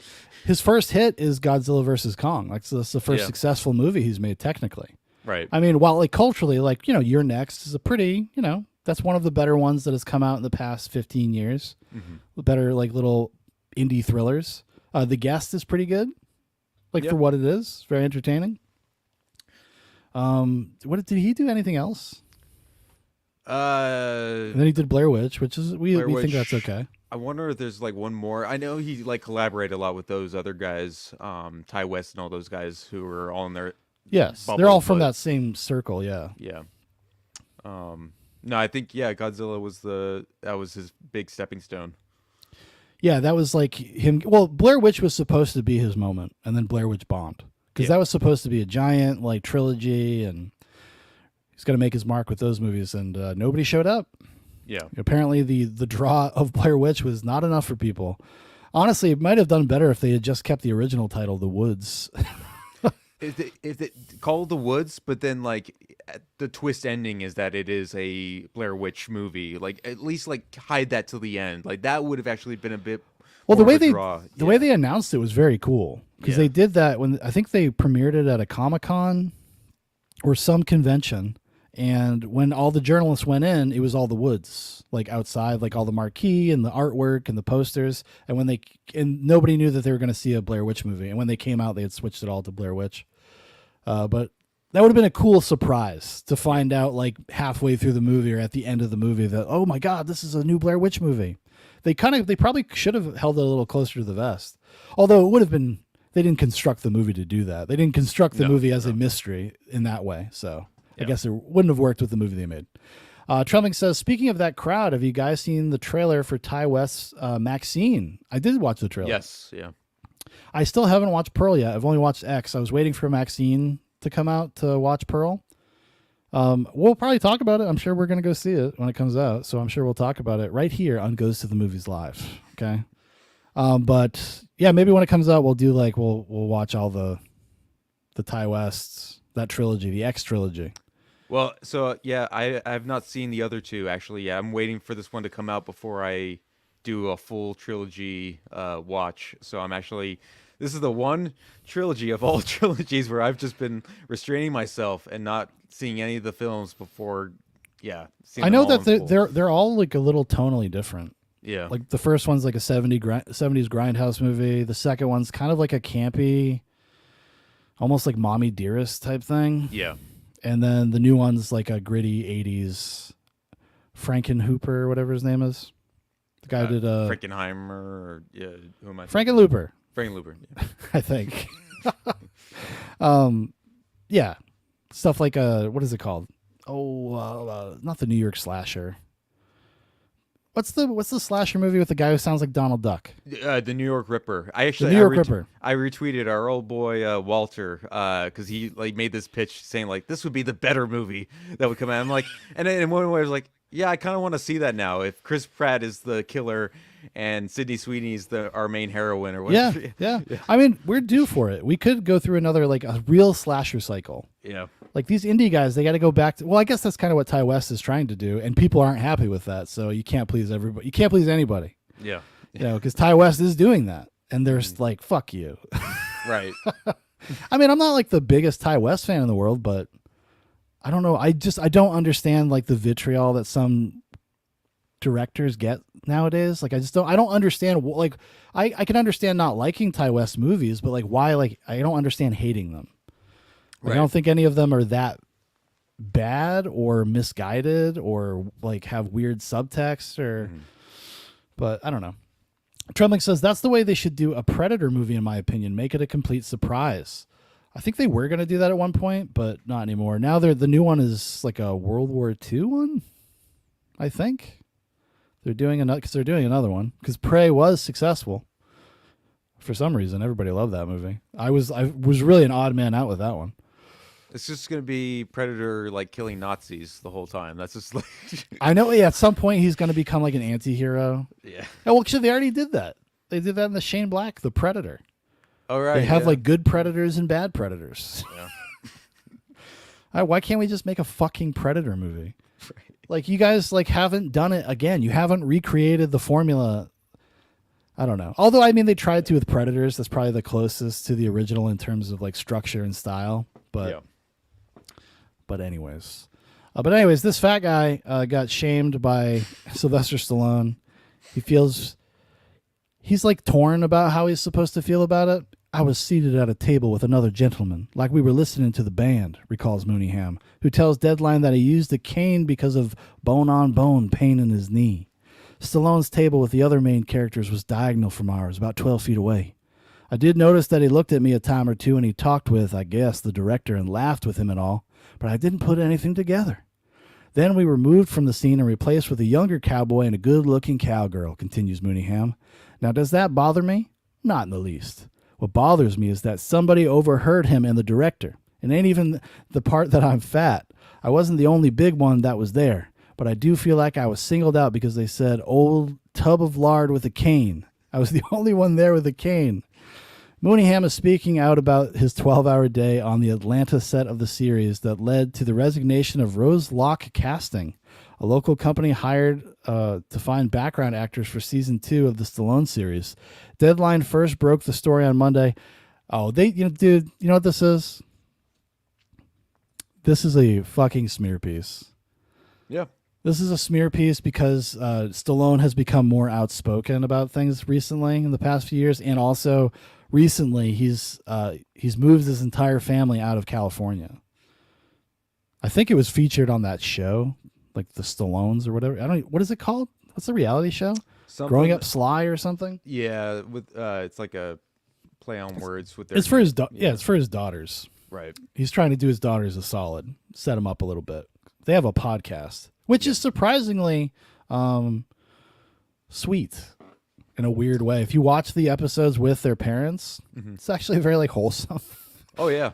So that's why they're going after him. They're going after him for that because I don't believe for a second that anybody really gives a shit about this. And if that and acting like this doesn't happen on every fucking set. Like somebody who's a producer or director sees somebody, a background actor that they don't want there and swaps them out. I'm sure that happens pretty regularly. Yeah. Oh yeah. Granted, it doesn't always leak what is said, but right. But this is just like the name of the game. This is the industry. This is I've been around these kinds of people enough times to like, you know, they'd say just like, yeah, whatever you want to call it, mean shit behind your back, and you just kind of have to, if you're an extra, yeah, there's really which is like the do. worst position to be Dude, on any set, you just kind of have to take it. Dude, Roselock Casting, their casting agency, resigned from the show over this. Mm-hmm. Like, that's ridiculous. That's fucking crazy. The agency resigned over Sly, thinking this guy was like didn't look good for the background. Come on now, Mooneyham, what are you doing, buddy? You're making a fool out of yourself. He'll have a good chance though if they remake Stand By Me. He can play the lard ass character, and they could do that flashback story again. Stephen King's classic literature. Yeah, exactly. I agree. Yeah. We got somebody in the chat, Luke Skyporker. So what's the conversation about? Well, it's about what we're talking about, and then it's going to be about Joker 2, and then it's going to be about LA Confidential. Trembling says, Stallone apparently is the person who started the Richard Gere gerbil rumor, so now I suspect all the celebrity urban legends were started by him. Yeah, it'd be awesome. Stallone out there just whispering things into people's ears. Very hush-hush and on the QT, okay? Luke Skyporker also says, what bothers me is when celebrities are coming up, they have to deal with criticism and bullying, and when they reach a certain level of fame, they become critics and bullies. Well, I suppose maybe it's a little revenge, little revenge. It's kind of like when kids that get bullied in high school and they grow up and they become like middle management, or they become cops or something. They have an attitude. They're usually always short though. I don't know why. They're just short guys. Shut the fuck up. Listen, us 5'8.5" kings have to make do. We have to make fucking do. That's what I find out about all you guys online that I talk to. You're all like 6 feet tall. I hate you, all of you. I'm like barely 5'10". That's my Okay, limit. cool, I was surprised cool. when I was meeting. So we're on common ground here, Sean. We're good. All right, we're good. We're in the same ballpark. Yeah, we're in the same ballpark. Well, I guess that's it for the news. That's all the stories I got. So we're gonna check out the new trailer for Joker 2, or Joker Folie à Deux, as it's officially called. Trump says, quote unquote, "Yo, I heard Marilyn Manson got a rib removed, so he could suck his own dick. Ain't that as sick as fuck, Frank? Spread it around. And Frank would too. Frank's a loyal soldier. He probably would go out there, because he plays a lot of dive bars. I think I've talked about this before on this show. I've seen Frank Stallone playing in a dive bar. And this is definitely something that he would repeat as he was drunk on a stage somewhere. He gets pretty wild. He gets pretty loose. I tried to give him a hug, and his bodyguard almost tackled me. I don't know why I tried to give him a hug. I mean, it's Frank Stallone. It's not Sylvester Stallone. Yeah, right. But I did. I was really drunk. And I was just happy to be there. Yeah. Anyway, so here is Joker Folie à Deux. Before we start the trailer, though, Jeremy, what's your stance on Joker? Todd Phillips' Joker. How do you feel about it? It's I need to go back and watch it again in full. I've seen it 3 times now. Once in theaters, once during COVID, locked in, and then another time I think at a friend's place. I hope the FBI is listening to this. Yeah, of course. You're on a list now, buddy. Yeah. 3 times. It's too much. No, I will say the first thing about Joker when it came out were some of the best film memes I've ever seen in that era were all Joker themed. They were incredible.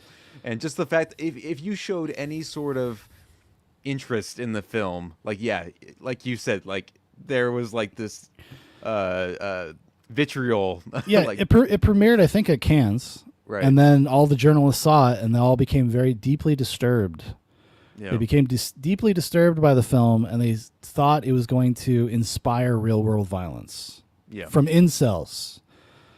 The incel community on Twitter was gonna. my favorite meme is the two tickets to Joker, please, with the kid in his AR-15. Yeah. Magic. They're all fedora tippers like me right now. No. Exactly. No, but I do like the film. It did make my top 10 of that year. It was not one of my favorites. I think at that time when it came out, I was riding the Parasite train. That's kind of dwindled a little bit because of the cult status, or not even cult status, but just like the fan base around it that has blown it up to being like, oh, this is the first ever Korean picture to ever hit America. I'm like, you fuckers, like, shut up. But I did think at the end of the day, you know, a film like Joker was kind of important in a time when we were not getting movies that were showing this side of life where like a character is like essentially at the bottom of the totem pole. Like people like to like bring everything up into race, class, a gender, whatever status. But they don't, they seem to like shy away from the mentally ill. They seem to shy away from anything that is like clearly psychologically going wrong with somebody, and they shove them aside. And this was like not the best attempt, but it was a strong attempt at least into tapping into that kind of element, which I respected. And yeah, I mean, it was definitely engaging with the current like cultural conversation about like healthcare, the healthcare system. You know, what do people like? What's the character's name? I can't even remember. Joker. just call him Joker. Just call him Joker. Oh, what the fuck is this? This is going to bother me. But anyways, yeah. It was dealing with those things. I like Joker fine. I was definitely not as hot on it as some people. I do think, honestly, a thing that does kind of lower its esteem for me is that it is incredibly derivative. Mm-hmm. And I don't really hold that against it. I think people like kind of overstate that sometimes. But I mean, I'm such a fan of like The King of Comedy, the Scorsese movie. Like, it's so good. And it's a riff on that and that other one, the Night Shift. Is that the other one? Yes. It's kind of got a little bit of some elements of that in it as well.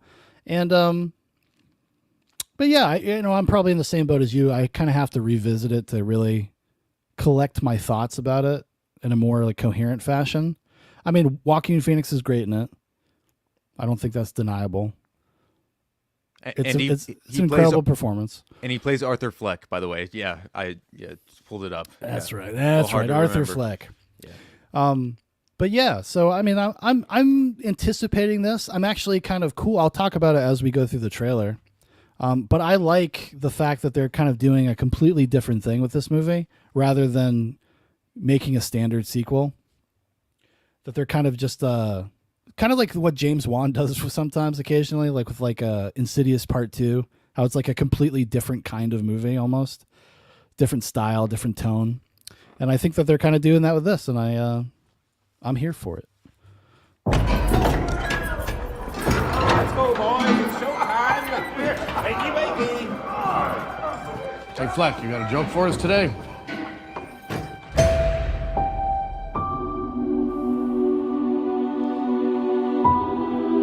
So that was the thing that was a surprise to me. I did not realize that the Harley in this movie was going to be also like a fellow mental patient. Oh, okay. I figured that was probably the case they were going to go around. But to be fair, though, as well, I didn't know if it was going to be like a straight up follow up to him being, back in a facility like this, like Arkham or something. Well, yeah, that's what. And I thought she was going to be his therapist. I thought they were going to just do the traditional thing, and they're just kind of completely eschewing that, which is fine. Like, I don't have a problem with that at all. Yeah. I'm not one of these people like, this is not the Joker. Trump says, I still haven't seen the Joker. Anytime I'm about to watch it, I watch something else instead. Honestly, you probably have seen it just through cultural osmosis at this point. Yeah. I mean, so much of it is like, was memed. Like, the whole movie is a meme. Like, every scene, there's like a meme about it, you know? Trump says, Harley as a mental patient makes 1,000,000 times more sense, honestly. Well, if the real character Harley Quinn gets basically like what do you call it, Stockholm syndrome, Hypnotized and almost. she goes crazy. Yeah.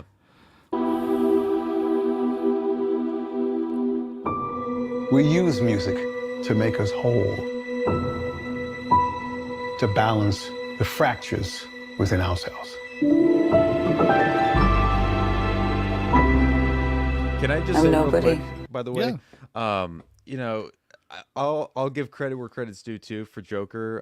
Back when it came out, smoking was like, it was starting to becoming really uncool. Like you can't smoke cigarettes anymore in movies, and like he made it. He made it cool again. He made it remind me of like, oh, why I miss my college days sometimes too. Or it's just like, oh yeah, I'm at a party. I'm like, here, I got some Marlboros. Yeah. I mean, Joaquin Phoenix in general does a lot of good movie smoking. Yes. He's pretty good at it. Well, he is in real life. I don't know if he is anymore, but he's apparently he's a chain smoker. Yeah. Trelmick says, personally, I'd like to go back in time and prevent that character from ever being invented. I despise it. Yeah, Harley Quinn's got a very weird origin because it's based basically in like fetishism of the guy that created the. Who the hell's the dude? The dude from the animated series. But anyways, Bruce Timm. Yeah, he's like, because he's a hornball.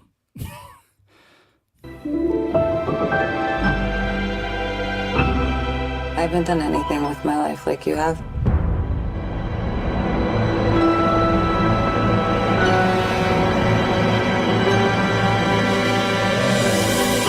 Cool smoking. Cool smoking again. Trelmick says, be Gene Hackman and drink gas station coffee and smoke cigarettes at 94. I know, he's awesome. So how do you feel about it being a musical? They seem like very cagey on committing to what they're like considering it. Is it a musical? Is it a musical? I've heard that there's only 2 original songs and all the other songs are like covers. I would kind of be like Moulin Rouge-esque. right. I would be a little bit more wary if these were actors, and I mean, you got Lady Gaga here too. Like, if they were not musically gifted already, That's if true, they were yeah. just kind of getting it, but they do have some background in doing lots of singing, lots of guitar playing, and you know, I honestly, I'll put some trust in this. At the very least, you know, it's not doing the same thing again. Exactly. But that's kind of why I like it. I'm like, cool. Yeah. Do something completely different and weird. Right. Why not? I mean, you got, like you said, they got Lady Gaga, they got Joaquin Phoenix. He was Johnny Cash in Walk the Line. Yep. Like, they're not slouches.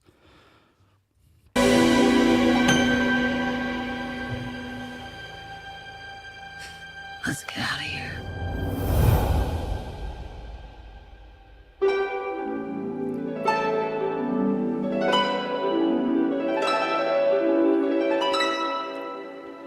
I mean, I really dig the aesthetic Yeah. on what are clearly fantasy scenes, but they look cool. They look cool. They're treating it like a videographer is filming a Broadway musical right here. You know? Actually, yeah, that's a good way to put it. Yeah.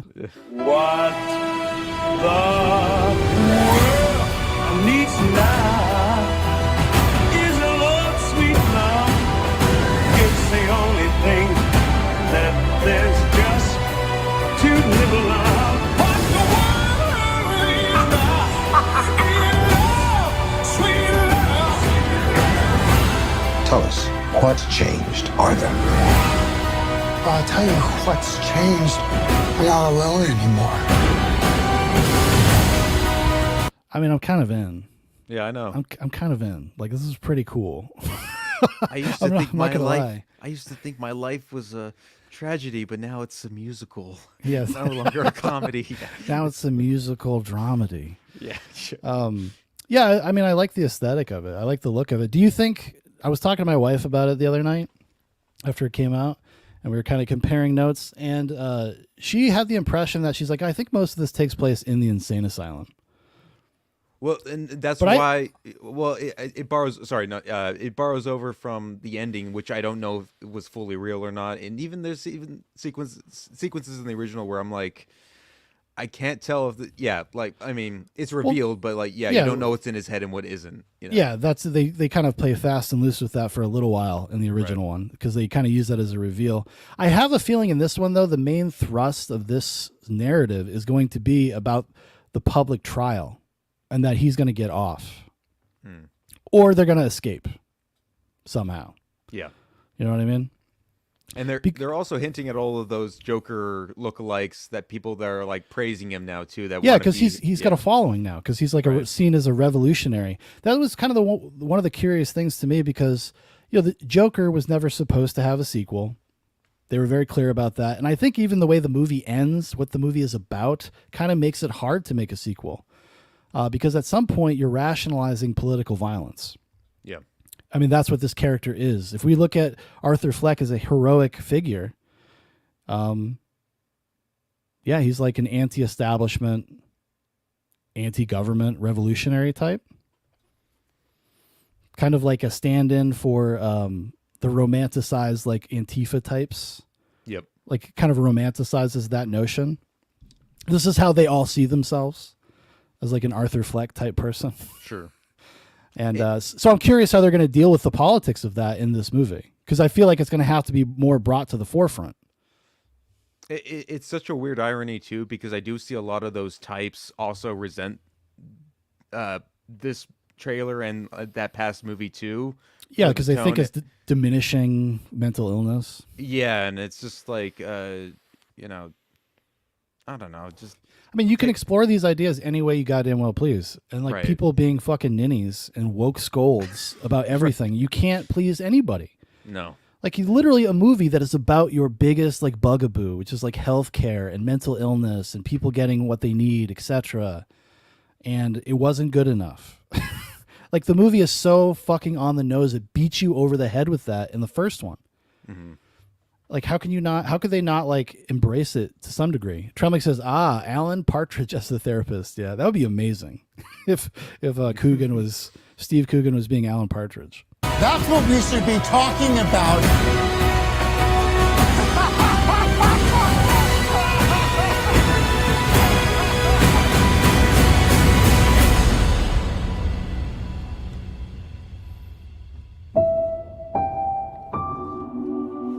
I want to see the real you.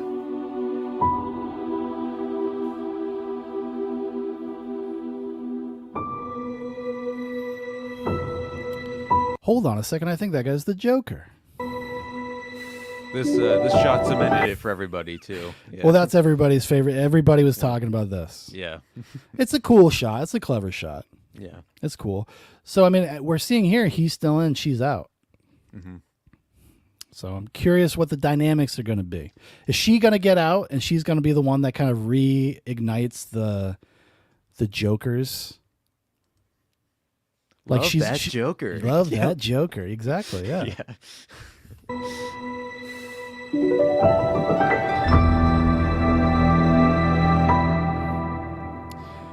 Well, I hope he wins another award so I can watch his speeches. He can tell me, he can scold me for stealing milk from cows. That's what he used his time for. Remember that? Right. You steal her milk. You eat her babies. Yeah, you steal her milk. Trumlick says, I need a moratorium forever on twinkling piano keys in movie trailers. I normally would agree with you, but I think it works here. I think it works for what they're doing. Is they're trying to do like a whimsical, dark fantasy musical. I'll allow it. Yeah. I'll allow it. Only this time, Todd Phillips. You can't do this again. Because if this does well, I assume they're going to get a trilogy. Or do you think they're going to close the door? Does Arthur Fleck die? It would be more ballsy if they do end it that way, but I can also see them doing a trilogy. You know what they're gonna do? You know what they're gonna do? They're gonna do some stupid bullshit to like wrap this into like the Robert Pattinson DCU or something, where Arthur Fleck is actually not the Joker, but he's the inspiration for the Joker. Oh God!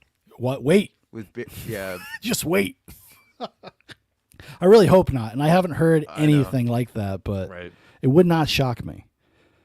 Because, in reality, Joaquin Phoenix's Joker actually fits pretty well in with the world of Robert Pattinson's Batman world. Mm-hmm. Like, that character could play in that world. But I don't think Joaquin wants to do that, so they'd pass the torch through these movies, maybe. I don't know. I hope not. Trummick says, Batman just kills both at the end. Yeah, he just shoots them. Zack Snyder style. Yeah. You think Batman doesn't kill fools? Whatever, loser. That was a topic of debate while back too, like I guess Batman killing people again or whatever. I'm just thinking, Oh, because Snyder talked about it again every time he on gets Joe asked Rogan. about it. I'm just like, who cares? If somebody's about to kill you, what would you do in that situation? Well, yeah, no, I mean, in some ways, like, I understand what people are saying, but I also don't think that they're being kind of obtuse a little bit, because Frank Miller's Batman, which is the direct inspiration for Zack Snyder's Batman, like what Zack Snyder does with the character, is pretty fucking brutal. And he does do shit like that, and he wouldn't care not to. Like, that's just the way he is. He's represented as that kind of guy in those comic books, and that's what Snyder's drawing from. So I was just like, really? Who cares? Yeah. Who cares? I can't take my kids to see this. Why, you can't watch your kids? Can't watch some fake violence? Let the boy grow up. That's what I say. Let the boy grow up. As long as, we're pretty liberal at my house. But as long as it doesn't like mix sex and violence, I'm kind of okay with it. I mean, well, to a certain degree. I'm saying that when it's not entirely true. Yeah. Sometimes, dad's got to be like, yeah, okay, this is too much. Yeah. No, Foster, you cannot watch Ichi the Killer with me. Tremlick says, it's like this. Batman kills in most of the movies, or lets people die at least. It's like movies and comics can have different versions of the character or something. Exactly. Mm-hmm. Exactly. Yeah, when they say Batman doesn't kill people, like, no, he does. He just maybe not with his bare hands. Directly, yeah. But indirectly, he kills people all the time. Especially if you go back and like watch Batman Begins, Ra's al Ghul, or Liam Neeson's character. I mean, he doesn't technically kill him, but he leaves him to die. Come on now.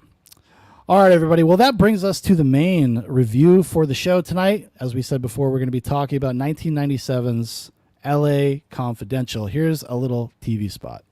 Welcome to Los Angeles, the city of the future. From the glitz and glamour. What do you do on the show, Jack? I teach Brett Chase how to walk and talk like a cop.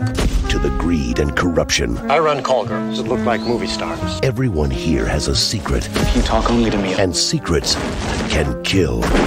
See the movie everybody's talking about. 4 stars, says Roger Ebert. The best American movie of the year, says New York Magazine. L.A. Confidential. Rated R. That's right, everybody. L.A. Confidential is directed by Curtis Hanson. It's written by Brian Helgeland and Curtis Hanson, based on a novel by James Ellroy. It stars Kevin Spacey, Russell Crowe, Guy Pearce, Kim Basinger, Danny DeVito, James Cromwell, David Strathairn, John Rockfin, Paul Guilfoyle, Matt McCoy, Powell Sargenti, Steve Rankin, and others. The logline plot synopsis is, as corruption grows in the 1950s Los Angeles, 3 policemen, 1 straight-laced, 1 brutal, and 1 sleazy, investigate a series of murders with their own brand of justice. Oh boy. I was actually pretty stoked when you suggested this movie. It had been a while since I had seen it, but it was a staple of my youth. I somehow saw this movie when it came out and was like kind of obsessed with it. And I ended up getting my mom to buy me the movie. Well, actually, I tried to buy it at Blockbuster. I used to buy a lot of previously viewed movies at Blockbuster. And the guy at the desk wouldn't let me buy it. So I had to go out to the car and get my mom. I'd be like, Mom, you need to come in and tell this dude that it's okay for me to buy L.A. Confidential.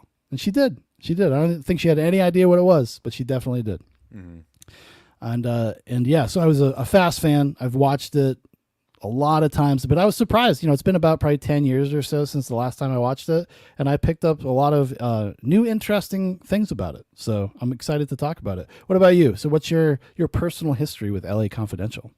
Well, I as a kid growing up, I saw this videotape just like sitting on the collection next to the Braveheart videotape collection. Yep. And Saving Private Ryan, Richard III of all like movies too, with Ian McKellen.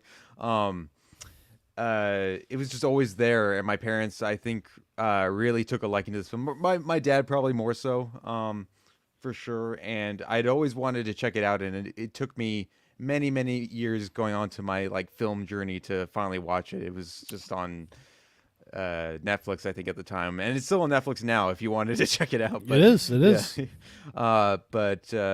Yeah, it was just like one of those lingering noir movies that I just didn't get around to until it was too late. But yeah, and I'm trying to remember the point in time when I did watch it. It would have been like 2010, 2011. So you were pretty young. I was going to ask, like, how old were you? Like 15, I was like, 16? Yeah, high school age still. Yeah. But I was able to pick up on things fine, and I knew all these actors, and I'm like, oh, why did I not get around to this sooner? Oh, because I was a kid. Probably, Yeah, because this was the coming out party for a lot of people that became pretty famous. Yes, yeah. But yeah, so what did you think? Coming back to it, revisiting LA Confidential. What'd you think? I'm still surprised even now that like maybe it's just been the dampening of the last, I don't know, 7 Oscar ceremonies that like something like this would even get the nominations it would get today. Yeah. I was kind of like I was dumbfounded just by how well done it was all put together. Dude, I rewatched it all the way through last night, and I was like, the only thought I had in my head, I was like, what a good fucking movie. Yeah. Like, what a great fucking flick. Right. Like, top to bottom. It's like, I don't really have very many complaints about it. No. And apparently it's not like the best adaptation of James Ellroy's book. I should mention, by the way, I feel like I'm stealing some of Detective Wolfman's thunder here because this is more his territory. I'm dressed up as a detective, obviously, and whatnot. But what I've read, I've not read the book to this. You said you have, but I did a long time ago. But yes, the book is very different. Right. Well, yeah, it's actually not very different. It's just bigger. It's sprawling, and the characters are a little different. Right. So like I feel like I'm a little bit out of my element here to like talk on everything big picture of the film, but it does make me want to read the book though, and to get more into Elroy's other stuff. Yeah, it actually made me, last night I was like, oh, I'm gonna read like this is part of like a quartet of LA crime novels that he wrote that all have the same characters and stuff, and I think LA Confidential is the second of the 4. And it's like technically or what's said to be the most important. It's the longest. It's the one that has kind of introduces the rest of the world and the characters. So yeah, I want to dive back in. Yeah, I want to read some. James Ellroy is a fun writer too. So I love his really like brutal, over the top prose. Like he's just got a real way with words. I really enjoy it. Tremlick says, before we get started, loosely to do with Batman. Oh, wait, no. He definitely tackles Two-Face off a building, killing him in the Dark Knight. That's true. Yeah. And he also says, before we get started loosely to do with Batman, this is the only movie Kim Basinger is actually good in and not just a pretty blonde woman. Yeah. Tremlick says that Ian McKellen, Richard III rules. It really does. It's really good. Mm-hmm. Yeah, Kim Basinger, this is one of the better things she's done for sure, 100%. You're not a fan of Never Say Never Again? It's one of her first screen appearances on the unofficial James Bond movie. Have you ever seen that? It's like a remake of Thunderball. Yeah, I missed that one. I've seen Thunderball, but I didn't see that. Yeah, Sean Connery, because there was always big like disputes about the rights and money with James Bond, and so one of the producers of the old James Bond movies had the rights to Thunderball, and got in a fight with the Broccolis, and they split off, and they went to MGM. Like we were talking about MGM earlier. They go to MGM and they make an unofficial James Bond movie. And Sean Connery is so angry at the producers of the James Bond series that he agrees to come back as James Bond again in the 80s. And Kim Basinger is like the Bond girl of the movie. Just so you know. Tremling says, third, I've read The Black Dahlia and I'm on The Big Nowhere, which is the second one right now. Oh, okay. I've read The Black Dahlia. That is actually one I've read in more recent history, like 10 or 12 years ago. We'll probably get into this later. I know The Black Dahlia was a big influence on one of the missions in LA Noir, which we'll talk about later. Yeah, it's like the first half of the game. It's actually 70% of the game, and then it keeps going. Right. Yeah. It has like a really long, prolonged epilogue, basically. Yeah. but yes, it was for that. So this movie is interesting. It's got an interesting production history. They were trying to do something with LA Confidential apparently since essentially the novel came out. Warner Brothers acquired the rights in like 1990. I think the novel came out in 88 or 89. So it was pretty quickly scooped up. James Ellroy kind of thought it was funny because he intentionally wrote something he thought would be unadaptable because it's too sprawling, it's too big, there's too many characters, there's too many moving pieces. Curtis Hanson gets involved with it right after The River Wild, or during The River Wild. That's when he gets kind of the nod to be able to direct it and develop it, or develop it at least. Yeah. And then he starts taking cracks at it. They tried for years. They were working on that script for years until Brian Helgeland comes along. Brian Helgeland, if you guys don't know, is the director of Payback. You guys ever see Payback? Yeah. You know the movie that was taken away from him with what's his name, Mel Gibson. Because he was kind of an up and coming guy. He had worked on a bunch of stuff. I'm trying to find. He's directed a bunch of stuff too. He directed A Knight's Tale, Payback, The Order, 42, Legend from a couple years ago, and Finest Kind, which I've never seen. That came out in 2023. But Brian Helgeland actually seems like a really nice guy, honestly, whenever you hear him talk in interviews. But once they got Brian Helgeland involved, like the project started kind of coming together. Brian Helgeland apparently was like a James Ellroy fanatic. He had kind of gone out of his way to go like even meet him when LA Confidential, the novel, came out, and got like his copy signed. It ended up having a very long conversation with him. It was like right before he got like his first job as a screenwriter. And so it was just kind of serendipity that he ends up working on the project. He actually hunted Curtis Hanson down and went to go visit him, kind of ambushed him on the set of The River Wild. Oh, snap. Yeah.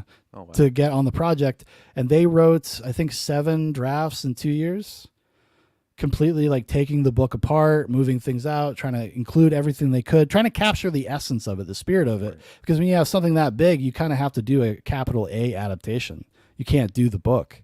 Right. And I think they did a pretty good job. From what like my sense memory of LA Confidential, I know James Ellroy, his opinion has changed over the years to the point now where he actually doesn't like it at all. He was asked about it in like 2023. And he said it's like a turkey. And he says the thing that doesn't work the most in it is actually Russell Crowe and Kim Basinger. I think it's like a flameless, passionless, they have no chemistry. It's kind of just like an old man in his last years. Yeah. Almost. Yeah. That's kind of what it seemed like, because with a soft side. Yeah. I mean, he's in air quotes. Yeah. When it first came out, he loved it. He was all over any marketing materials. James Ellroy is all over those things. Talking about how much he likes it out in the press. He saw it a bunch of times in the theater when it came out. And then like 10 years later, he's like, well, you know, it's probably the best of adaptation of any of my work for sure.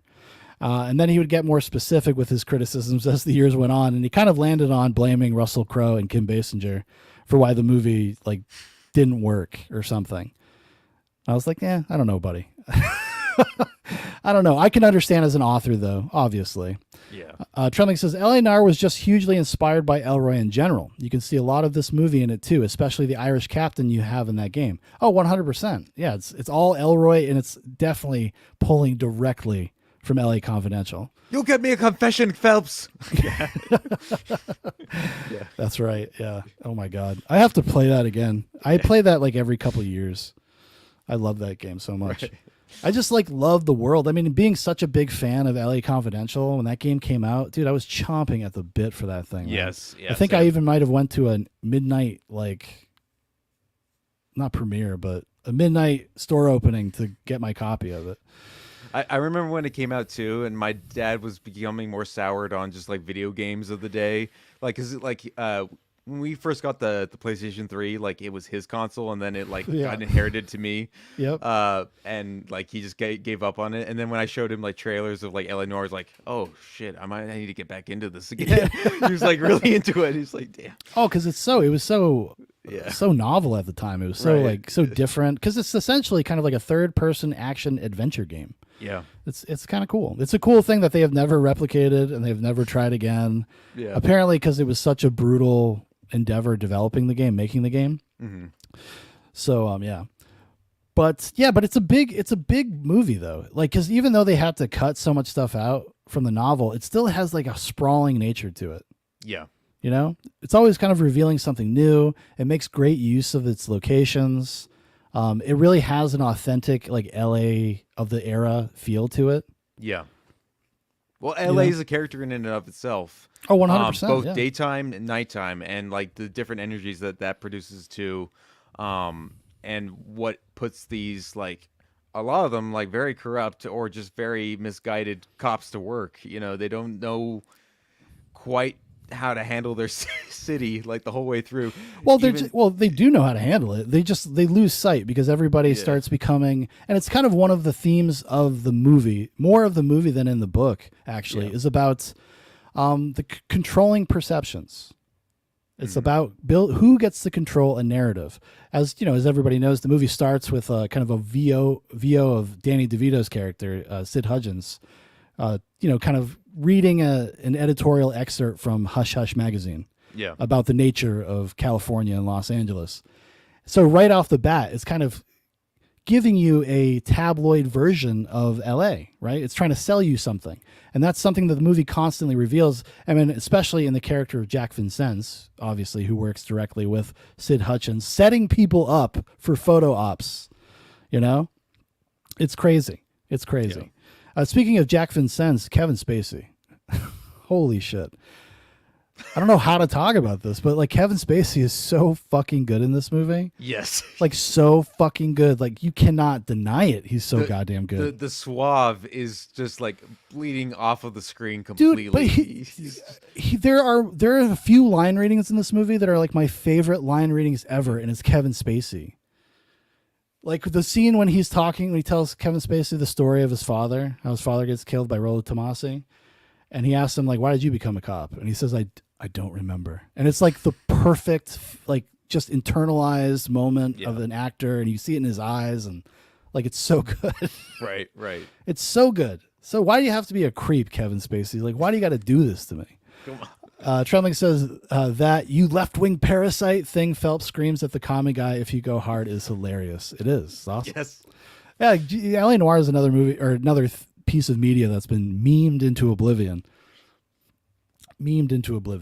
But as you were talking about before, about like kind of the nature of the police force at the time, this is something that's cool about James Ellroy novels, any James Ellroy stories, that he folds reality into his fictional stories, and they have a real kind of weight to them.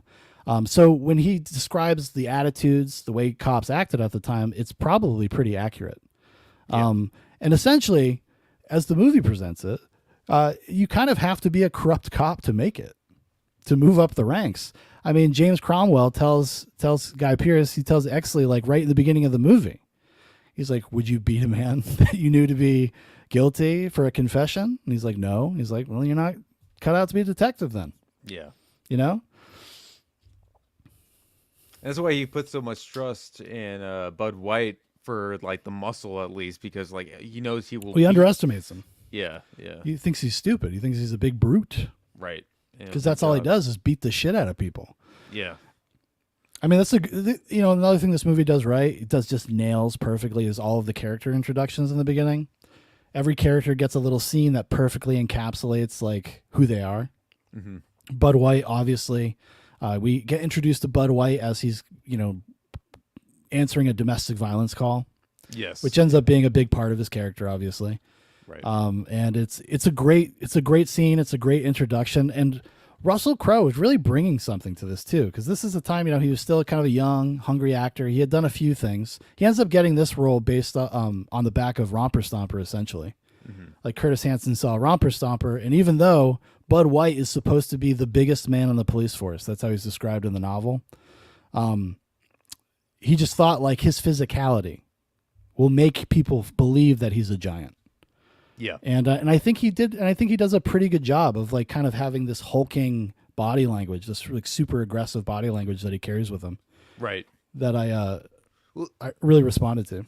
Yeah, and it's 3 years before he does like a Gladiator or anything like that too. He's got this very hardened stare. He's got a focus and a drive. No matter how good or bad, he's like he's gonna like. There's an intensity that's like a he's on built-in edge. intensity. Yeah. Yeah. Yeah. And I think they I don't know how well the movie hints at this, because they get more in depth with it with that weird TV pilot that they did years later. But he's got a history of his mother being abused, I guess, and that's what kind of like pits him into this like position of like. Well, so it gives him this complex. Yeah. I mean, his father beat his mother to death with a tire iron and disappeared while he was handcuffed to a radiator. Yeah. And nobody finds them for 3 days. So clearly, like, this is a big seminal traumatic moment in his life that kind of informs his character, informs how he feels about wife beaters. Yeah. Informs kind of the loner. Like, I have to take care of myself. Nobody is going to come save me. Nobody's going to help me. That's kind of what the interesting dynamic between him and Lynn is, that he has to kind of be vulnerable and expose himself if he wants to engage in a relationship with her. And he doesn't really know how to do that, essentially, at the beginning when they first meet. Right. And that's something that's kind of developed, through the movie, obviously. And I think it just, I don't know, it's a very well modulated performance. I think all of the performances are, because none of them are like, although the movie has also, it has these really grounded characters and performances, but it also makes room for like movie moments. Yep. Like one-liners. I mean, the last 20 minutes of the movie essentially becomes an episode of Badge of Honor, where they're interrogating people, roughing them up, and yelling one-liners at them. Bud's like, fucking like, I know you're the number one hotshot in here, but guess what, buddy? And he's like shoving his head in the toilet. Yeah. Pull him off me, Exley. I don't know how. Like, there's so many moments like that, and they're all like shoved into the end of the movie. But I kind of think the movie earns it because it's the big catharsis. It's like, you want to see these guys, go get the bad guys. All of these corrupt cops, all these people that always get away with it. And that's, it's a great kind of theme in the movie, because that's obviously where Ed Exley's coming from, or that's where he started coming from before he got lost to fame. And I suppose if there's a criticism I have of the movie versus the novel, is that the movie probably doesn't do a great job of showing Ed Exley becoming enamored with fame. Like there's like small attempts maybe, but like even then it's like it's more like he's just very straight-laced. Well, even when he gets famous, when he becomes like Shotgun Ed, like he doesn't really change his demeanor or how he goes about doing things. I mean, he's a self-righteous prick. That's really uptight. Right. That is maybe he's just kind of naive. He doesn't have a lot of experience, so he still has idealistic views on justice. Right. And that's why everybody kind of thinks he's like a dork. Right. Yeah. Yeah. Trying to like expose everything that like all of his fellow cops are doing, just like dilly-dallying around in the streets and being the dork of the group and whatnot.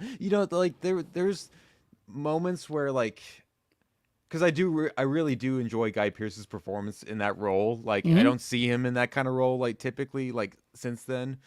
But yeah, I wish there was like a slight shift in just like, oh, I just shot this guy like last minute, and I hope that like actually changed me as a person. That's. Well, no, I mean, I wish that they had done something where you see him compromising himself. I mean, I guess the big compromise is that he doesn't report that the Mexican girl that's was kidnapped and raped and stuff. He doesn't report that she lied. Yeah. Because that would blow his big case, right? Mm-hmm. So that's kind of about as far as it takes it, and it's very subtle. Like it's almost, you could actually almost kind of entirely miss that beat if you weren't like really kind of putting the pieces together and thinking about it in the right context of him actually doing something doing something immoral. Yeah. Doing something that compromises his integrity. It doesn't like really it doesn't draw a line under it. Yeah. And you can kind of miss it. So if there was one thing, there's probably maybe a beat in there that it could have used to kind of broaden out Exley a little bit so that we kind of got a better sense of why he was having such a change of heart. Yeah, I guess that moment for me it's really kind of gravitating, and we're jumping ahead into the plot here, but like it's when Exley just essentially makes love to Lynn at that one moment, that one pivotal moment in the film. Yeah, that doesn't work very well either, the love triangle. Yeah, it's just like, if you wanted to insert that, you have to really extend that out a little bit, even in maybe a mini-series format, if you really wanted to go the extra mile. Well, because if you in the novels, like, it is a real love triangle. Yes, yeah. Like, it's more of a present part of the book, and also he also dates the Mexican girl that they save. He ends up dating her in the book. Okay. Yeah. Nice. So in the movie, it kind of just reads like he's doing it to say "fuck you, Bud White." Like, that's kind of what they're getting at. That's what they're implying. Because he just, like, Bud White clearly doesn't like him because he ratted out his partner. Yeah. And he's still kind of carrying that. And it's, even though he knows his partner was wrong and his partner's full of shit and Stenslin was not a good dude. Like, he knows all those things, but he has a sense of loyalty to him because it was his partner. And that carries over. But yeah. Just pace it out. Like, that was the one, my major criticism was, like, pace that out a little bit better, because, like, it ends up being like one big old, like, beat up scene, and Bud White just, like, kind of breaking his rule, and well, him going there and actually sleeping with her almost feels like it comes out of nowhere. Right. Almost. Like, I get it I get it probably because I've seen the movie 100 times. Yes. Yeah. So, like, it's been so ingrained into me that I understand, like, what they're doing. But that goes, that's kind of also dovetails into the larger themes of the movies about, like, power and the media and how those things intermingle in uncomfortable ways, and how everybody's kind of using each other. Again, it's another way to set a narrative. Like, they're trying to control the story essentially, and move people into places to, so that it results in what they want. Mm-hmm. And that is an example of that. That's another beat in the movie. I mean, and the movie's littered with stuff like that, with, Jack Vincennes, who's taking money to set people up, like we said. Also, he tries to pay Exley off in the beginning of the movie. He tries to give him $20. Because that's the whole thing. Like, no, be quiet. Like, I don't really want you talking about this because these people because we're setting these people up, so we don't really want anybody to, like, be like, if you're asked about this, just be like, I don't know. Yeah. Well, yeah, and Jack. So Kevin Spacey, he is, like, in complete, like, shoulder to shoulder with Danny DeVito at this point, like, because he works narcotics, but he's able to, like, tap into that whole Hollywood scene and get to know all these different sorts of characters, and basically just. I mean, yes, they are sometimes, like, cover-ups, but, like, he's able to just kind of stage, like, oh yeah, I caught these guys. We're ready, we're ready to take them on in. Yeah, because he's uses his station as a police officer basically to advance himself in Hollywood. Yeah. Like, so he's making things make him seem cooler and more impressive than they actually are. Yeah. And he's doing that because he wants to impress people on the set, Like, it's kind of like that, almost that simple. And he's got, that he works with Danny DeVito, Sid Hutchins, for Hush Hush magazine. Yeah. Okay, real quick, who's your secret MVP? My secret MVP, I had two of them. I'm gonna go with my first choice though. It's Susan Lafferty's mother. Okay. When they go and they find Meeks under the house. Right. Yeah. I just like her performance. Can't you people leave my daughter alone? She's already dead, for Christ's sakes. I just like her. I don't know. I just like her performance. She plays it like they almost, like, put her just, like, right there on the set, like, out of the blue, and then she just had to, like. Honestly, when you see that scene, it's like I feel like I should pick up a controller and interrogate her, because she's got kind of those broad. It's almost kind of like a broad performance, a little bit. Yeah. But I don't know. I just really responded to that. My second was Johnny Stompanato. Yes, that was one of mine, actually. Yeah. What about yours? Who's your secret MVP of the film? Johnny Stoppanato's definitely up there. I know he's, like, one of the more main characters. This was such a departure from what I think people knew James Cromwell for. Yeah, for a 100%. Yeah. Like, it's such a subtle plot twist, subtle villainous kind of like twist of a role for him. And, yeah, because he had just gotten famous in basically from Babe. Yeah, he was a household name for being Farmer Hoggett. Yeah, that'll do, Pig. That's what he was known for. Yeah. And that's one of the reasons why they cast him. I mean, not just because he's a great actor and he nails the Irish accent of the era. Yeah. But he's a completely different physical type and attitude type than the character in the novel. Mm-hmm. But one of the reasons Curtis Hanson was so interested in him, he's like, nobody's going to see that coming. Yes. Nobody's going to see it coming if Farmer Hoggett's the bad guy. And I remember the first time watching the film, like that threw me in for such a loop when it happened. Like it's done so well, so delicately. You know, you got Jack Vicente's like he accepts his like tea. It's late at night, and then just like bam. The performance that is done in that scene that makes it so shocking is like because Kevin Spacey really just finds like this really natural pocket. Yeah, where he gets comfortable and he's like talking to him, and when he hands him like the coffee and it gets on his finger and he's like about to lick his finger, and that's when he gets shot. That's why it's so like shocking because there's no like big moment before. It's not like he's like stick him up, you know. Right. He just turns around and shoots him in the heart. Trummick says, yeah, the novel version of the chief would be more accurately played by Brendan Gleeson. Actually, yeah, that would be perfect casting for that. Yeah, 100%. Yeah, and Cromwell's great though. He's like even his villain turn is a lot of fun. Yeah, well, it's calculated. There's never any sort of like Disney-fied sort of like glee in what he's doing. Like this is just part of the job. Like this is his end of things. He knows his people, and this is just how you get around all the nooks and crannies of like dealing with Parliament and everything in LA. And just essentially he's just like, yeah, this is just the way it is. Yeah. That's why he's so willing to do whatever. He's like a very amoral character. Just like most of the characters, you could make an argument other than the leads have like elements of amorality. Yes. Jack Vincennes, like his character arc is basically trying to win back his soul. Right. You know, Ed Exley is perspective. Bud White is chill out, dude. Like, you know, because I'm sorry. Oh, no, that's my other favorite scene with Bud White is when they do have to rescue the Mexican woman who was tied up to the bed.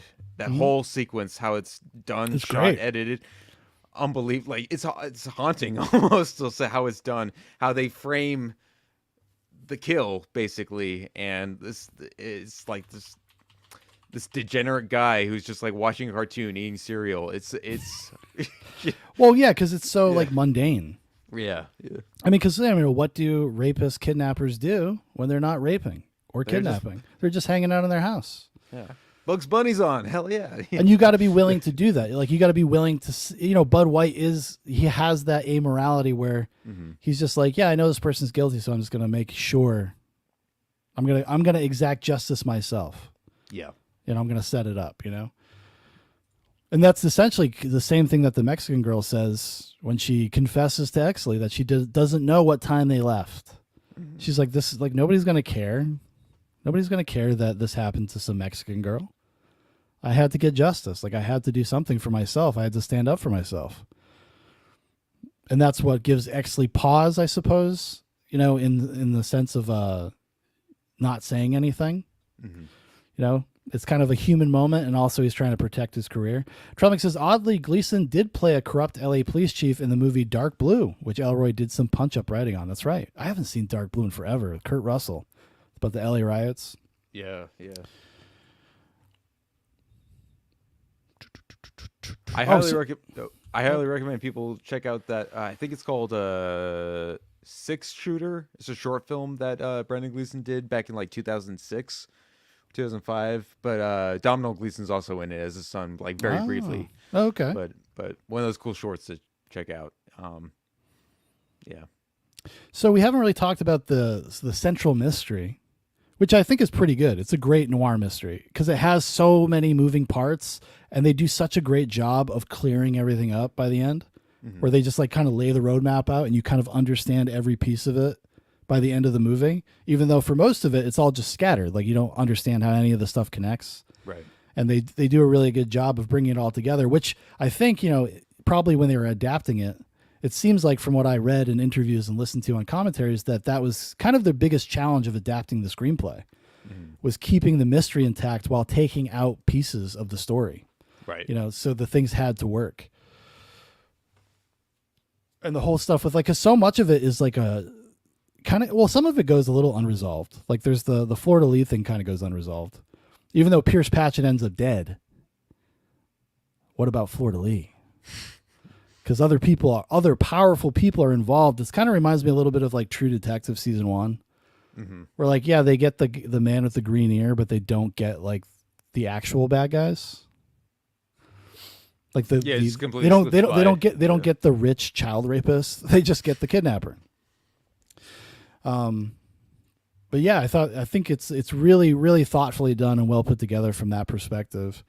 And it's because it's very engaging, and you're curious to see the resolution on top of already being so invested in the characters. Well, how do you feel about just that way of storytelling? It is not easy as a screenwriter, especially to have like a three-way, three lead character study where like they all have their own different mission and then they all kind of mesh into one. I mean, there's plenty of examples. The first one that comes to mind. I'm sure there's plenty of others, but it's like Batman Returns, where you got like, I hate that I have to use that as like my first. No, I got you though, but it's got his days, Danny DeVito. Danny DeVito, there you go. It connects. It works. Yeah, it connects. It works. Yeah. Well, I think that was their big challenge, like as screenwriters, 100% is being able to pull those things off and have it all make sense and not ever feel like somebody gets the short shrift. Which I suppose if anybody does it, because Kevin Spacey out of the three leads is the one that has the least screen time, which is fine. I mean, it works in the movie just fine. I guess you don't really need to have him, much more of him, because his journey is kind of the most simple, the most straightforward. Compromised man finds kind of regains his conscience and tries to make it right, but it's too late. Well, I get the sense I think of the three, he's been in this business the longest of the three. Yeah, he's the oldest, for sure. Yeah. So he knows how to get around, and now he's just kind of abusing that authority a little bit and just trying to reach whatever tabloid is making a headline of that week, Yeah, because he's moved beyond his responsibilities as an officer. Like we said, he's more into like the entertainment angle of it. Yeah. Actually, the guy that played the actor, the one that ends up dying, this was his first movie too. I recognized him because I've seen him in other stuff as well. Simon Baker. Simon Baker, yeah. Who's also Australian. Yep. This movie is full of Australians. Yeah. They're taking over the industry. Yeah. Guy Pearce, Russell Crowe, Simon Baker. Yeah. Well, I guess, I assume because they were looking for unknowns or people that were not very well known. That was kind of a mandate that they had. And part of that mandate came from the fact that they had no budget. And they had no budget because they only had $15 million to make this. And the reason why they only had $15 million is because they didn't want to compromise on the screenplay. What they had wanted Curtis Hanson and Brian Helgeland to do was cut down the characters and make it can we just have a movie about Ed Exley? Can we just have a movie about Bud White? That's what their notes were. There's too much going on. This is too confusing. Because they, I think, initially wanted to get much bigger actors. I know Michael Madsen was offered Bud White. Not that he would be a bigger actor. He could have been in the $15 million version. Sure. But they offered it to him, and he turned it down. Kim Basinger turned it down. Yeah. She had kind of semi-retired at the time, apparently. And the reason why she ended up doing the movie is because they announced that she was in the movie before she agreed to be in it or something. And she was like, "Oh, well, I guess I'm in the movie." Well, she's the star of the cover, essentially. Everybody's yeah, she's the first face you see. Because that's trying to recreate, the femme fatale noir type vibe and feeling even with the cover, because it is a real noir movie. And I really like the tack that they took with it because Hanson was like, well, I don't want to make a recreation of an old noir movie. I want it to feel like a contemporary film. And they shot it like a contemporary film and just adhered to the genre. Yes. to the rules of the genre, while still making it feel like kind of fresh and crackling. And I think that's kind of it. Does I mean it does feel like a '90s movie for sure. I would say so. I'm trying to find. But yeah, like characters are not talking like a Humphrey Bogart character or anything like that of the time. No. They are speaking very straight up. I mean, there it's like occasionally. So, like I said, like when I was talking about like all the one-liners. Yes, but that's that's the Hollywood end of it, though. You know, 'cause, yeah. So there is it's having some fun with the genre, and it's having some fun with the things that you expect to see in a movie like this. But the cinematographer was Dante Spinati, and they kind of developed this naturalistic look to the movie. Like they actually intentionally kind of avoided a lot of the tropes, the noir tropes, like shadows and stuff. That's why a lot of the movies actually takes place during the day. That was on purpose to kind of stay away from the cliches of that. Yeah, but he's a great cinematographer. He did Heat. He did The Insider. He did The Last of the Mohicans. Makes sense that he's I guess I could understand Michael Mann. He's a Michael Mann guy. What has he done recently? Paso and Tara and Ode to Naples. Okay. Fatale from 2020. Oh, I remember that movie. It's got Hilary Swank. It was a pandemic movie. Oh, one of those. It was, it would have been like a Netflix movie, but they needed movies for the theater. So we'll take anything. We'll take anything. Oh, dude, he was DP for Ant-Man and the Wasp. Even our greats can't Half wash of that was CG, slime though. off of. I know, Yeah, exactly. yeah. You're like, what did you shoot? Yeah, exactly. We lit the green screen real good. Dude, X-Men The Last Stand? Brett Ratner? Yes, and he also did Red Dragon. Yeah, okay. Yeah, Brett Ratner also did that one too. Yeah. Yeah, no, I know. Wonder Boys. Yeah, he did another Curtis Hanson movie. Yeah, but I like the look of this movie a lot. Actually, it's kind of cool that the Heat connection is cool. That he also shot Heat, which is another famous LA crime movie, sprawling crime epic. Let me see here. Trumlick says, well, you get the Island Boys and his girlfriend, but not his clients. He also says he purposely didn't have the main characters wear fedoras too for that reason. Yes, that's true. Yeah, they kind of wanted to remove a lot of the cliches of the genre. I'll take this off. Yeah, thank you, Jeremy. We're trying to run a contemporary movie stream here, not some old timey fuddy duddy bullshit.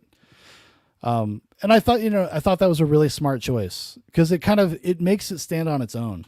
Mm-hmm. Like I don't think of LA Noir as part of a collective of like noir movies, like I do with so many other movies from the genre. Like LA Noir is kind of its own thing because it's not a neo noir, it's not a deconstruction of a noir. But it is a noir. It is a noir film. Yeah. So would you have sex with a hooker that looked like a movie star, Jeremy? Yes or no question. Well, it depends what kind of movie star we're talking about here. Yeah, that's true. A Sydney Sweeney. Yeah. Oh, oof. I mean, she would do something like this now if it was getting made for sure. Absolutely. Yeah. Would you be a customer at Florida League, which is based off of a real place? Yeah. Apparently, Mickey Rooney wrote about it in his memoir. He's like, yeah, there was this place called T&D Productions, and it was actually a brothel, and it was hookers that they would hire people that looked like famous actresses. Right. Right. Treming says, you see the difference between this and De Palma's Black Dahlia movie immediately. De Palma leaned all the way in trying to look like a period movie. Yes. Not just trying to create the period, but trying to create the style, like the visual aesthetic. Yeah. I was actually talking to my wife about this because I have not seen Black Dahlia probably since it came out. It's probably around the time I read the book too. I remember not really liking Black Dahlia, but I want to revisit it. I want to give it another shot. LA Confidential has put me in the mood to rewatch the Black Dahlia. Maybe Tubi's got it. Yeah. Maybe I'll watch it on Tubi later. Although I can't, actually. I have to do more studying about Blood Meridian. Well, something I'll give to Kim Basinger's performance, who she did get nominated for too.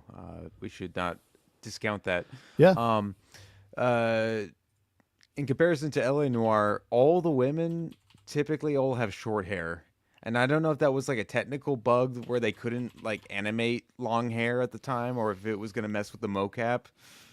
But that really does lend itself to the noir storytelling when you can actually see locks like come on out and express themselves on their own, even before the eyes and everything, and the well, she had an interesting story. Apparently, she tried to use her real hair, but she burnt it while she was dyeing it because they were trying to get at that particular blonde, and they had to do it quickly. So they ended up fucking up her hair, and she had to like almost cut all of her hair off. So all of the hair in the movie is actually wigs.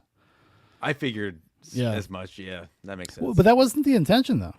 Yeah. But apparently it was. Yeah, let me see. This got nominated for Best Supporting Actress, Best Adapted Screenplay, Best Picture, Best Director, Best Original Score, Best Cinematography, Best Production Design, Best Film Editing, and Best Sound Mixing. I don't know. What did it win for? Come on. Well, Titanic stole most of those. Oh, that it was year. one of those years. Yeah. Oh, that sucks. Yeah. That's getting robbed. It's getting robbed right there. Who the fuck? Like, dude, nobody even talks about Titanic anymore.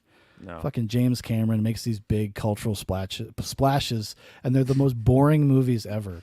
Right.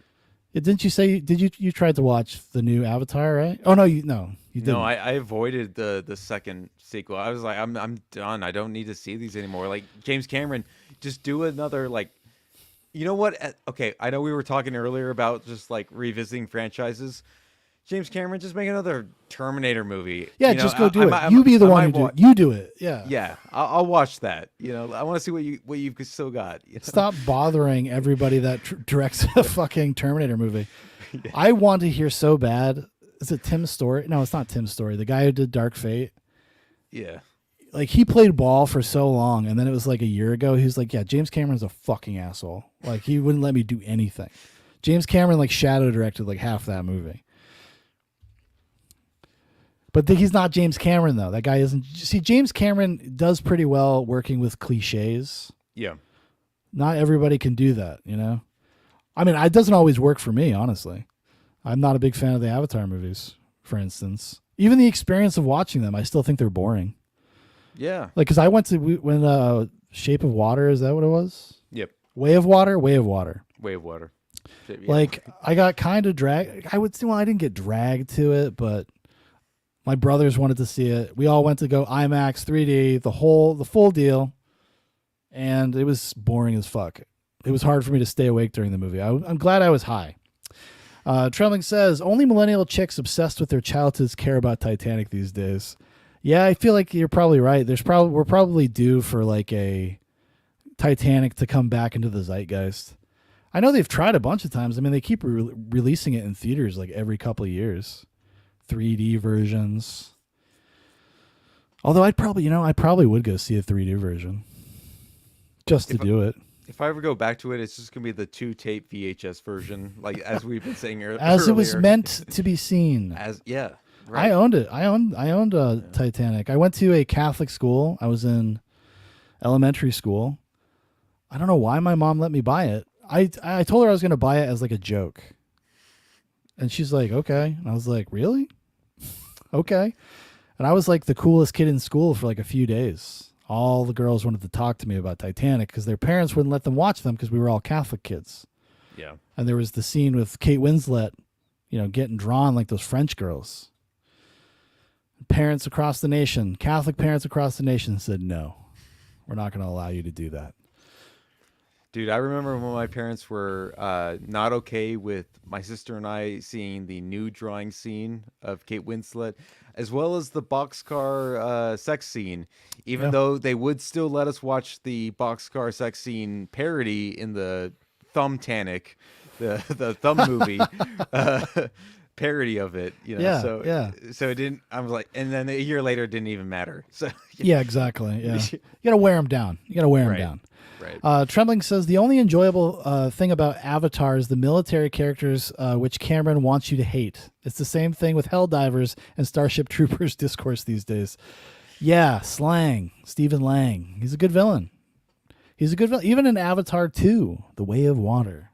Slang comes back as an Avatar villain, like he's in an Avatar body, and he's like a Terminator villain. It's kind of like classic Cameron stuff. It's a little like The Abyss at moments, especially in the last act. It's very, very James Cameron, big action set pieces. So I guess maybe, if you're into that, it'd be worth taking a peek at. But if you didn't see it in the movie theater with like the 3D and all that, I don't know. I feel like it would just be like so pointless. Because he's kind of like Snyder in that way. He wants to be engaged in archetypes to be part of the storytelling tradition. Yep. And I'm just so familiar with what they're pulling from. That's not, I just get it kind of checks me out of them, But back to L.A. Noir, or Jesus Christ, L.A. Confidential. In 3D, yeah. But there's so many great sequences in the movie too, and I love the feeling of the mystery, like the way the mystery unfolds. You really feel like you're there with them, solving the crime, and the way that the evidence is kind of doled out, and the way that they keep crossing paths, and like there's so much fun business. But one of the best scenes in the movie, and it's one of my all-time favorite scenes in any movie, is the interrogation scene. When they interrogate the guys. When they find out that, where the Mexican girl is, it's Ed Exley interrogating them, putting on a master class, if you will. Yep. Let's take a peek. Take a peek at the clip. Now, everybody on YouTube, if YouTube blocks it, you can go over to Rumble. It's in the pinned comment. Okay. But it's one of my all-time favorite movie scenes. It's so good. The way is, and it has like so many peaks and valleys in it too. It's like a little short film, because there's even a twist here, where they realize like, oh my God, we're not talking about the same thing. Let me see here. Let me share the screen real quick if I can find it. In a confidential movie clip, interrogation, and I love this dude. Actually, you know what? He might be another. He's MVP. He's my secret MVP. No, this guy's awesome. Yeah, Lewis, man, he ain't got the sense of a goddamn dog. Yeah. Man, he'd be up in Casitas giving it up for candy bars. He called you queer. He called you queer, Lewis. Say it till I see a judge. Were you on hop? You guys were all passed out when we arrested you. Were you hopped up, Ray? I and Lewis fuck with that shit, man, not me. Where did they get their stuff? Come on. Give me one to feed the DA. It'll make me look good. And I'll say Sugar Ray's not a punk like his sissy partners. Oh, it cuts off the part I wanted to say. It's the beginning. It's before he does this. I think it cut it off. It's because when he gets him to say the thing and he clicks on the microphone. Right. All right, Raymond. Tell me one more thing about Jones and Fontaine. Where do they get their drugs? Why would they start it here? Why would they start it halfway through the fucking scene? That's really annoying movie clips. Dude, that channel annoys the hell out of me because they I don't can't know how stand to them. time. But also, like, this reminds me too, like, bringing it up. Like, I love how much like this film is just filled with all the slurs, and not even some of the ones that are probably in the book as well. But like, it still goes for it anyway. Well, it's the '90s. You still could do that, right? Like they would still let you get away with it in the '90s. Yeah. Roland Navarrete. He runs a hole up on Bunker Hill, and he sells Red Devils. Exley's good, I'll give him that. I'm gonna take a break. You know, Ray, I'm talking about the gas chamber, and you haven't even asked me what this is about. You got a big guilty sign around your neck. Classic LA Noir moment. That's something that would happen in LA Noir. Hit B to doubt.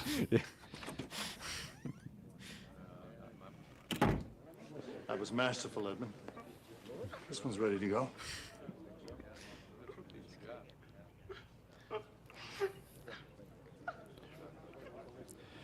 And another great thing that this scene kind of illustrates, because you're getting to see a lot of people, is the costume design. Yeah. It's excellent. It's so on point. Right, yeah. Give Jones the newspaper. I want him primed. And take the cuffs off so he can read it. Ray Collins just ratted you off. Said the night out was your idea. I think it was Ray's idea. You talk, I think I can save your life. Son, 6 people are dead, and someone has to pay for it. Now it can be you, or it can be Ray. Louis, he called you queer. Said at casitas you I want to get that as like a sound drop. Louis, he called you queer. I love nobody. This is like a side note, but I love like the whole police force, like they're giving Guy Pearce a hard time that he's wearing glasses, he's wearing spectacles too. Yeah. It doesn't look like as like you're like a strong force of nature or anything like that, but like he owns it in these like little scenes too. Yeah, Like, yeah. You don't think about it. Yeah. Well, because the glasses thing is another thing to reinforce the theme about perception.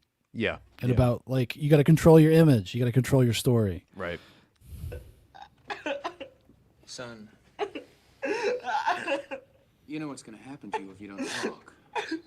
You'll go to the gas chamber, so for God's sake, admit what you did. I didn't mean to hurt her. Maybe she's okay. Okay. Well, these people are all in the morgue. They were dead when you left them.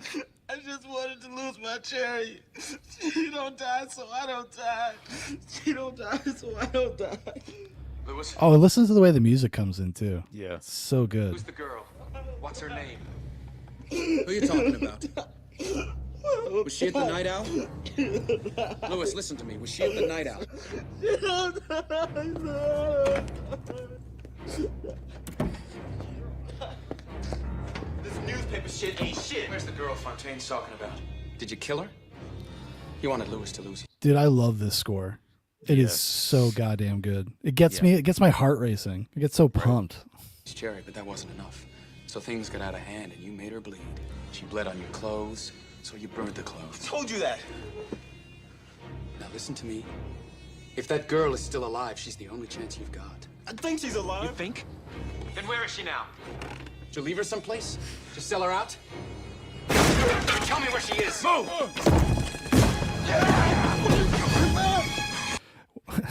Bud White is so ready. Yeah, he's like he's ready to be a woman respecter. Yeah. White? 1 and 6. Where's the girl? White, I have this under control. Put the weapon Where down. is the girl?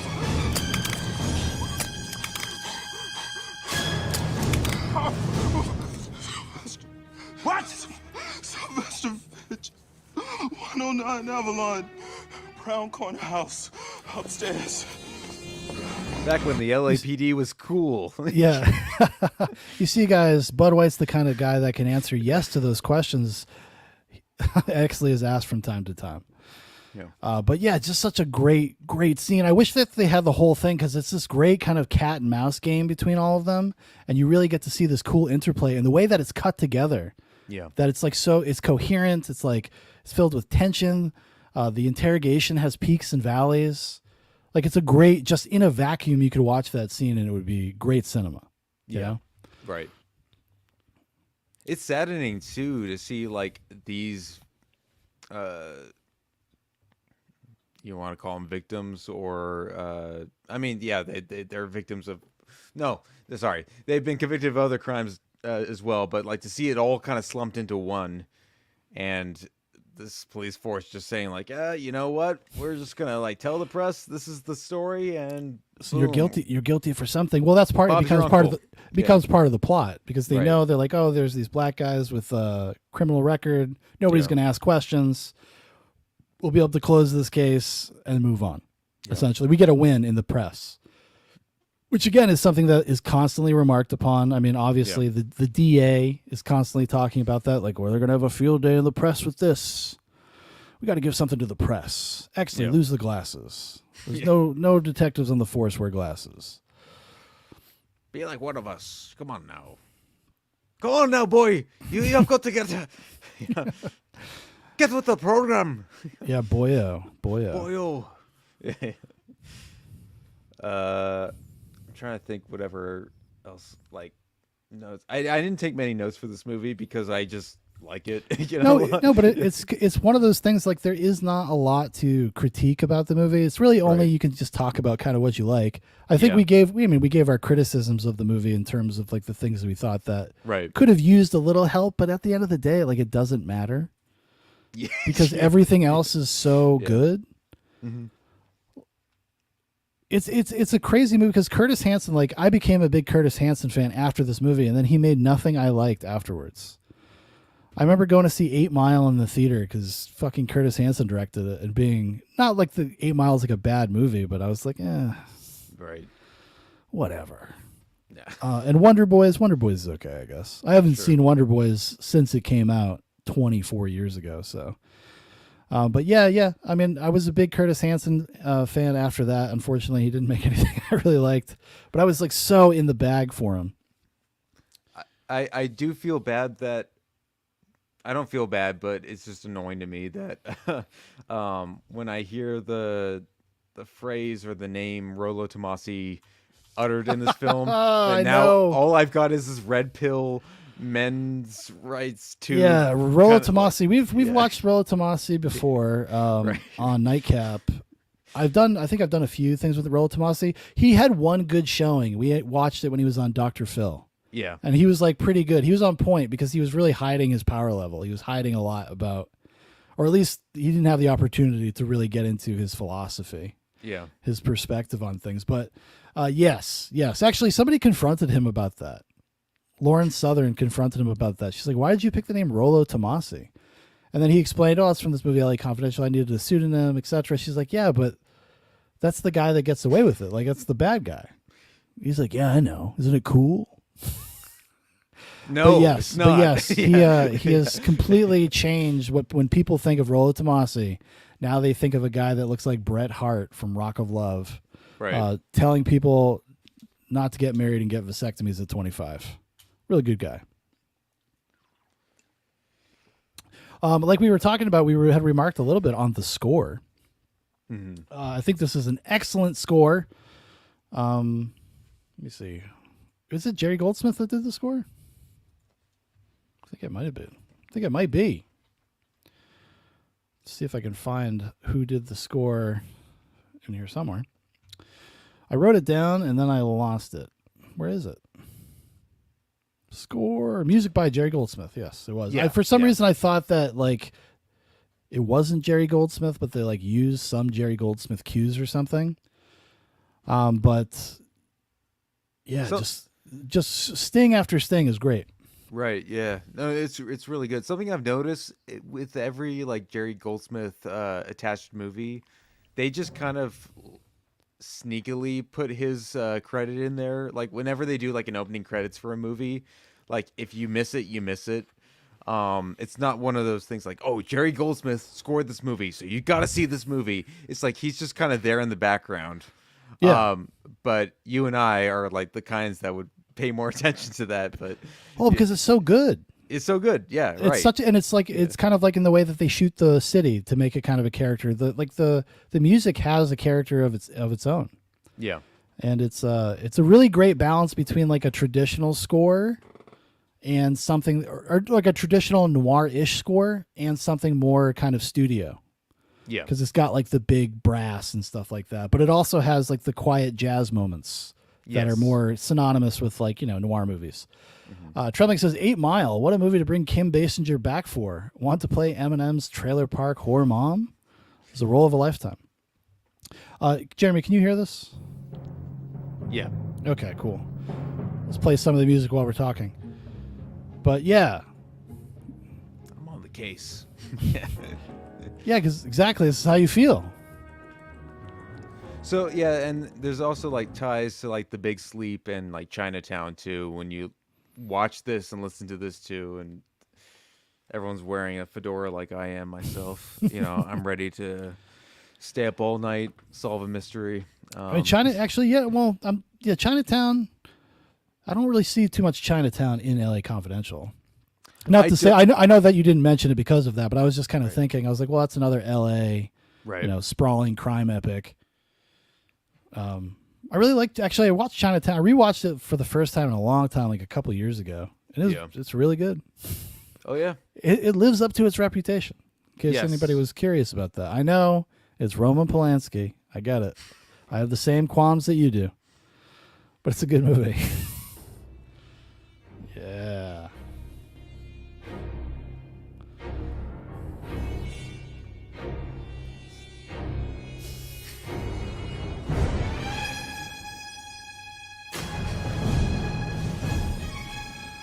Oh yeah, motherfucker. Take that. Where's the girl? Yeah, it's great. Yeah. I'm trying to find one that's like a little bit more like low key. Here we go. There it is.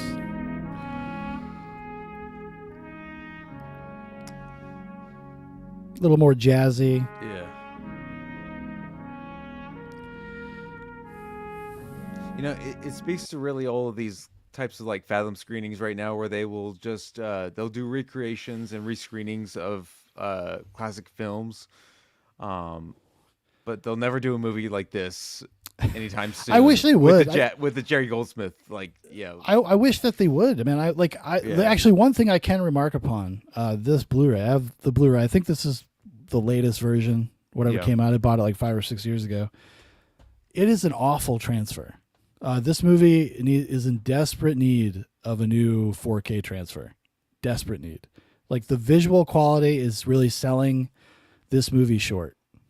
Because it's such a gorgeous movie. It has such a kind of unique look for a movie like this. Mm-hmm. And I like to see it in all of its splendor, you know?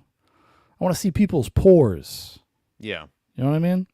Tremlick says he goes big on this score. Reminds me of the Morricone score for The Untouchables. Actually, yeah, that's you nailed it there. It is very much like that score. Brian De Palma, yeah. Let's see what else we got. Stensland's Body. This part's called. Yeah, there we go. Dude, the trumpet is so underrated. It really is. Yeah. God, I want to smoke a cigarette so bad. Yeah. I love that. I love the use of the horn and the juxtaposition of like the off keys that they're playing. Yeah. Giving it this like kind of menace. You know, because you have that sweet sentimental horn and like this malicious, malevolent kind of force underneath of it. Yeah, it's awesome.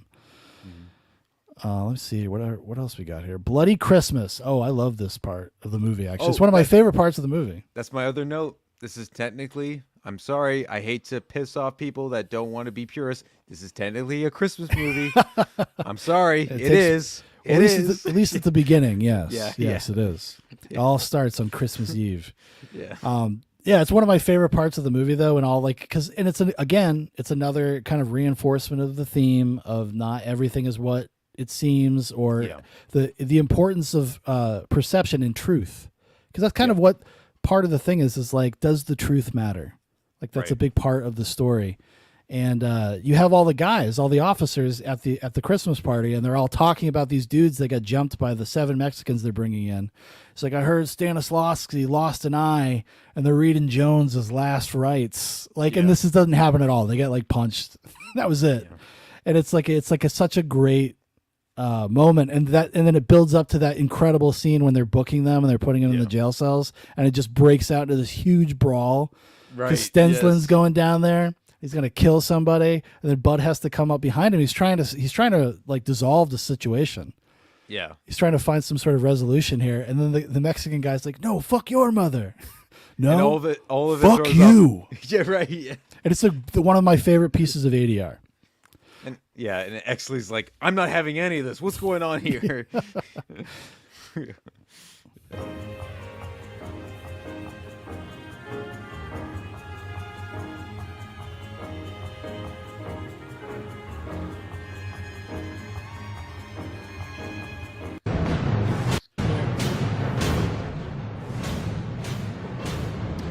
And it's such an amazing part too, because Stensland's just like fucking stocky, fat, drunk guy, bloated, red face, just marching his ass down to the cells.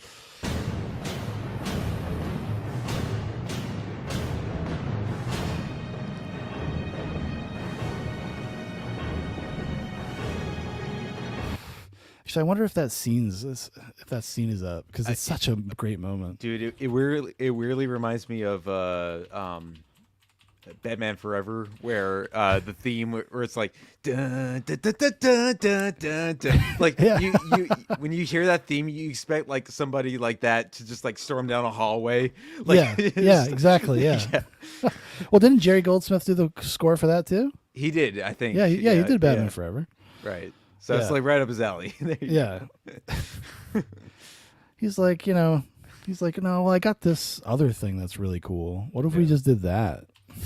Yeah, I already wrote it years ago. Actually, no. Batman Forever was before this. 2 years before this. 94, yeah. 94, 95, yeah. 95, yeah. Let's see here. Oh, I just love this scene. Guys, hear what those taco vendors did to Helenowski and Brown? Helenowski lost an eye, and they're reading Brown his last rites. Also, I got to remark casting. Amazing Yes. casting. Everybody is got the perfect face. Like, they did such a good job. So people should chill out on Sylvester Stallone, okay? Because background actors are important. What you fill in the background, it creates a verisimilitude. It creates the world you're in. And you know what? In the world of Tulsa King, no fatties allowed. Trelling says, get you a bitch that wears a hooded cloak to the liquor store. Yeah, right. I don't Lynn know. Lynn Bracken's intro. Everybody's got a great intro, actually. She has a good intro, too. Yeah. I was going to say, I don't know anybody that's got like these neatest like comb overs like these cops do. Not today. Anyway. People used to give a fuck. Yeah. Yeah. Well, that No ought to make for a bedhead. very Merry Christmas for Helenowski and Brown. Hey, guys. Guys. We brought the Mexicans in. They're downstairs. Yeah, come on, guys, let's get him. Hey, Stensland, the party's upstairs. This doesn't concern you. Come on, guys. Haven't you got work to do? Go back to the party. Hey, come on, it's Christmas. Help Come me on, out, Ashley, right? out of the way. Move it! Yeah, they're like, no, dude, we're going down too. Like, we want to see we want to see what Stensland's gonna do. Dude, after watching the pilot of the TV series with what they do with Exley, like there's a point where like he calls a bunch of them out for taking or stealing like Chinese like goods and whatnot. Yeah. And they're all throwing just like thongs and like random like bits of like underwear at him. It's not even the first time it happens. Like, the Right. introduction scene in the pilot to Exley is him busting somebody for having booze in their locker. Actually, Yeah. I think it's Stensland. Yeah. And then they throw the bottle around so he can't use it as evidence. Yeah. Like this is such a tamer version of what they were exaggerating in that show. It really, like, it's kind of crazy because it's like, oh, that is definitely like the TV version, like especially of that time. Like, it probably was going to be on like TNT or something. Yeah. See, I've just got a few more questions for the kids. Don't all have to be down here, guys. Oh shit! The story went from Silent Night to Bloody Christmas. Yeah. Hey, White, you better put a leash on your partner before he kills somebody. That's the only That's such a good scene. line. That's the only scene that Kevin Spacey and Russell Crowe share in the whole movie. Oh, right, really? That's it. Yeah, that moment. Wow. Teach him a lesson! This is for ours, Poncho. Get him, Stance! Let me through. Alone! He didn't do nothing! What are you looking at? What are you looking at? Come on! What the? Shut up! Move. Imagine getting hit in the fucking head with one of those things. Jesus Christ.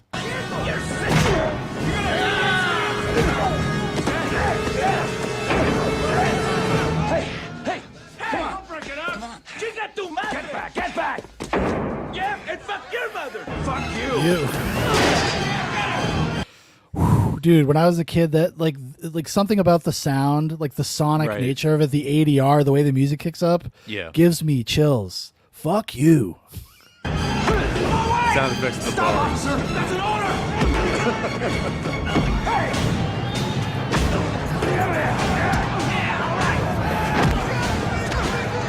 Even the other prisoners are excited. They're like, yeah, beat up those Mexicans, guys. right. Yeah. You're all going in my report! You can do it.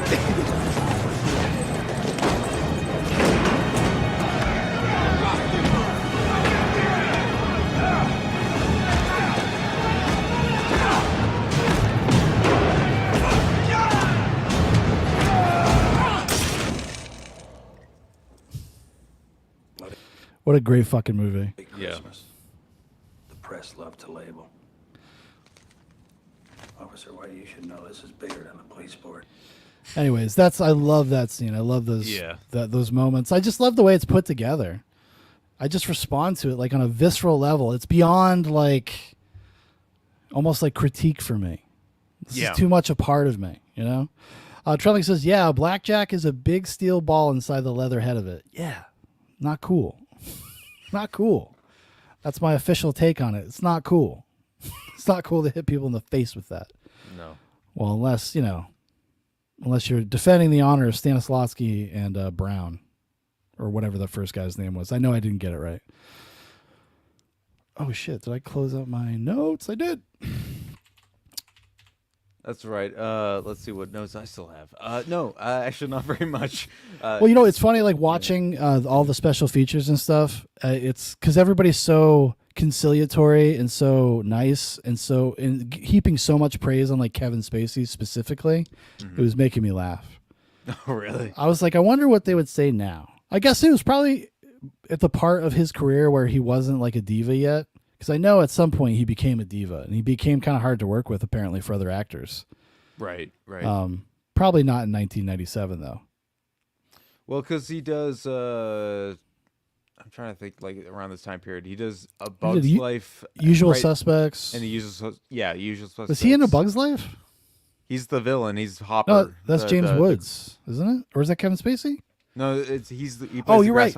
You're right. You're thinking of because Bug's Life and Ants came out at the same time. It was that's the Woody Allen one with Sylvester Stallone, as we've mentioned before. He's in it. Yep. Sharon Stone's in it, and of course Woody Allen being Woody Allen. Yep, that's the main star. He made a Woody Allen children's film. There you go. Because it's like, you know, his character's like in therapy. Yep. Because he's having a crisis of identity, I think, right? Because and for the fans out there, first film I ever saw in theaters that I can remember. So, really? Ants. Really? Yeah. Oh, okay. The DP, or not the DP, the editor, because I was remarking upon how well edited some of the scenes were, some of the sequences were, and actually, well, the whole movie. But he's got some interesting credits.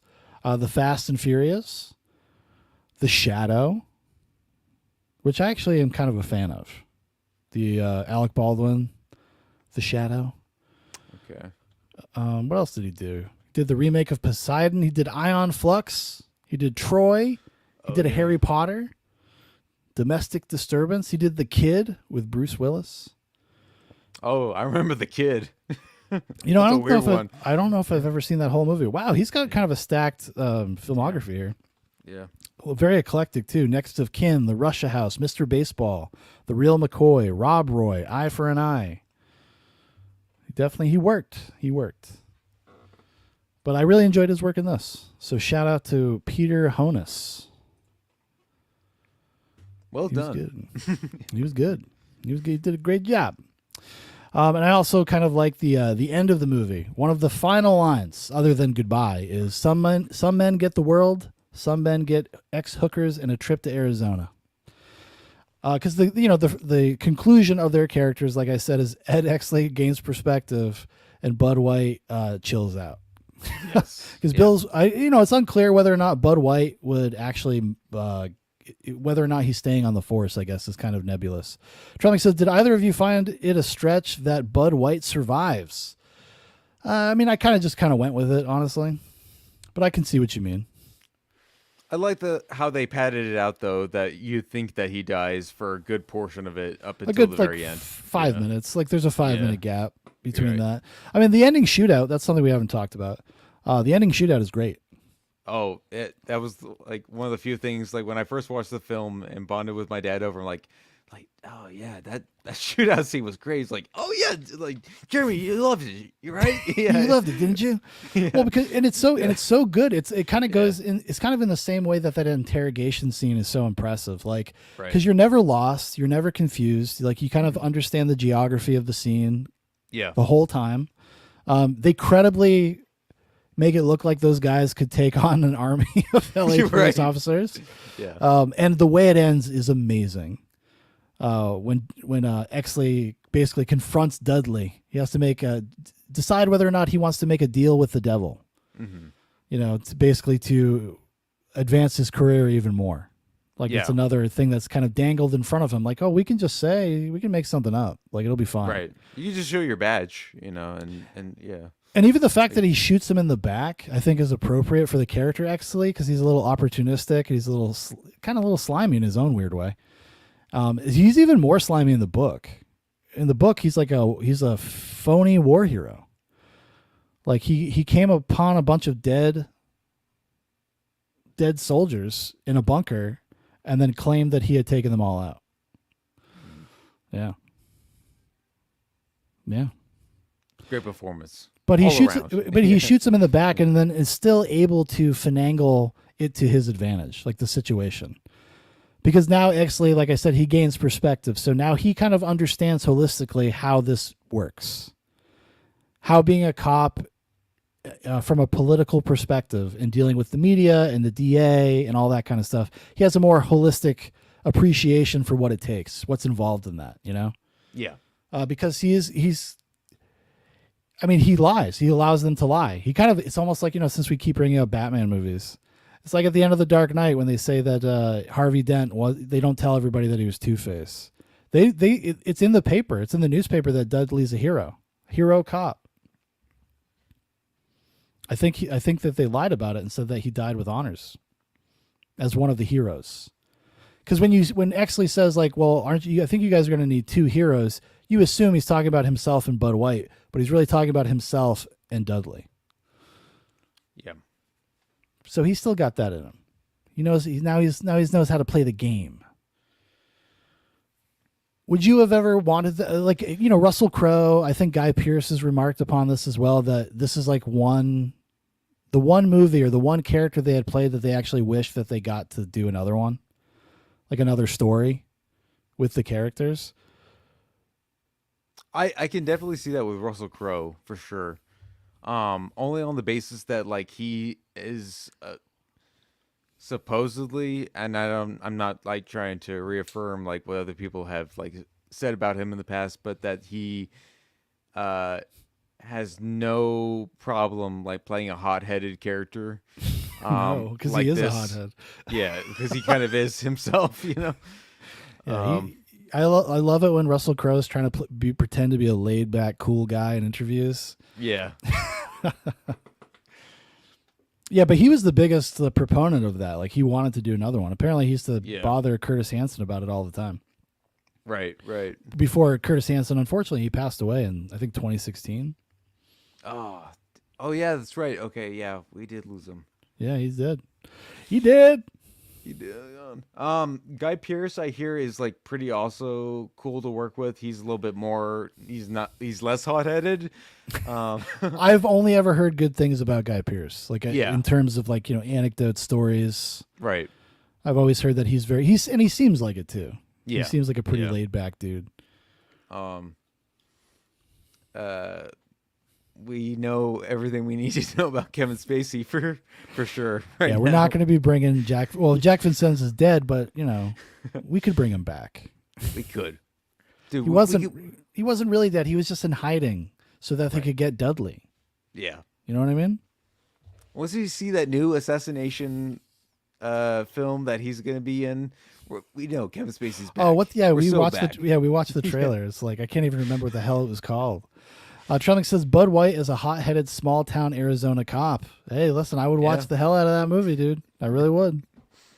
Get Jack Starrett. Bring him back. If we're going to bring back Curtis Hanson, get Jack Starrett back and have him direct it. Yeah, what's Small Jack Starrett town in up Texas, to? too. Jack Starrett? I think Jack Starrett's also dead. Okay, I figured as I'm much. pretty sure he's dead. I think he died in like the 90s or the late 80s. Okay. Yeah. And Brian Helgeland, I got to say, Brian Helgeland as a screenwriter, because as much credit as you can give to Curtis Hanson for this, I do think this is kind of like a two-hander from them. Because Helgeland was so intimately involved in the writing process with Curtis Hanson and making a lot of the decisions, that I kind of give him a lot of credit too. Kind of in the same way, you know how Curtis Hanson is allegedly was involved with The Silent Partner. Yes. One of our classic episodes. One of our classic episodes of Flea Pit After Dark.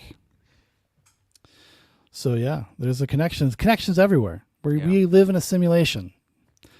I heard that show recently was doing some talks on what's it called? Dolores Claiborne, the adaptation of the Stephen King novel. Yeah, plug your stuff. Get that stuff out there. Yeah, listen to that. Okay, so I don't know who does it, but check it out. Yeah, some guy who does not wear a fedora. Yeah. Some other guy. So you guys did that. Now I know the video is on Odyssey. Is it on YouTube? Is it anywhere else? On Odyssey and SoundCloud at the moment. YouTube, There were like too much footage of this Columbia Pictures movie. You can't. Nope, we can't. We don't want that, and so they scrapped me. So well, you got to. I would give the appeals a shot. If you're doing a review, they're usually pretty okay with that. Like if you're not just like reacting to things, like if you're doing an actual review where you cut things up into the review, usually it goes okay. I haven't had to do it in a while, so maybe things have changed. Although I get shit blocked all the time. Like I tried to put up. I watched Judged by Matt Walsh on Tuesday night. It's like Matt Walsh from the Daily Wire has transitioned into Judge Judy, and I tried to put up the clip from Nightcap on YouTube, and it would not allow me. You know how those people are. I don't want to say who. Gremlins, exactly. But yeah, it's a great movie. I mean, if you guys haven't seen it in a long time, I highly recommend giving it a revisit. We only scratch the surface here, you know. We kind of give our general opinions and our general thoughts on the movie, but like it is, it's a substantial film. I love it. Yeah, one of my favorite films of the '90s period, and it's got some of my favorite performances. I mean, I know for me, a lot of it, I'm not a very nostalgic person, but there's just like a few things that I have like deep nostalgia for. For some reason, LA Confidential is one of those things, you know. It's just love it. There's just such a tightness to it that you don't see nowadays. I all the pieces like come in hand. It's almost like everybody like was just on board and on the same page. And it's like it was such a pleasure to watch something that's like traditionally satisfying. Yeah, it's not. There's no fucking meta shit. There's nothing. It's just a movie. It just tells a good story with good characters and an interesting plot. Like who'd have thunk it? Who'd have thunk that would be a satisfying thing? I kind of like, you know, I find myself like pining for like the era of like good studio movies. Like I would like to be able to mix that into my diet of robot holocaust. You know what I mean? I'm going to watch those movies too, but sometimes I just kind of want a pleasurable experience. It's kind of how I feel about Dune 2, you know? It was just so nice to watch something that felt satisfying and like in a completely normal, traditional way. Yeah. Like I know that movie has like the subtext of the movie people find to be like whatever because it's a little deconstructionist, but that's Dune, so you just have to get over that. Sure. But yeah, I'm pining for that kind of stuff. I find these days. Yeah, just something that's like substantive and has something to really say. I'm not seeing that right now in most of Hollywood or a lot of these other. Not until Joker 2 comes out. Yeah, well, there you go. But not even a lot of these indie projects that are coming out at the moment too. That are they all suck. Everything sucks right now. It's just. Dude, I look at my phone. I look at my fucking Regal app like every day. I'm like, is there something that you will take my money for? I mean, Jesus. Trembling says revisiting even mid-90s movies is always enjoyable, like a Walmart sub. You're right. That's exactly what a lot of them are.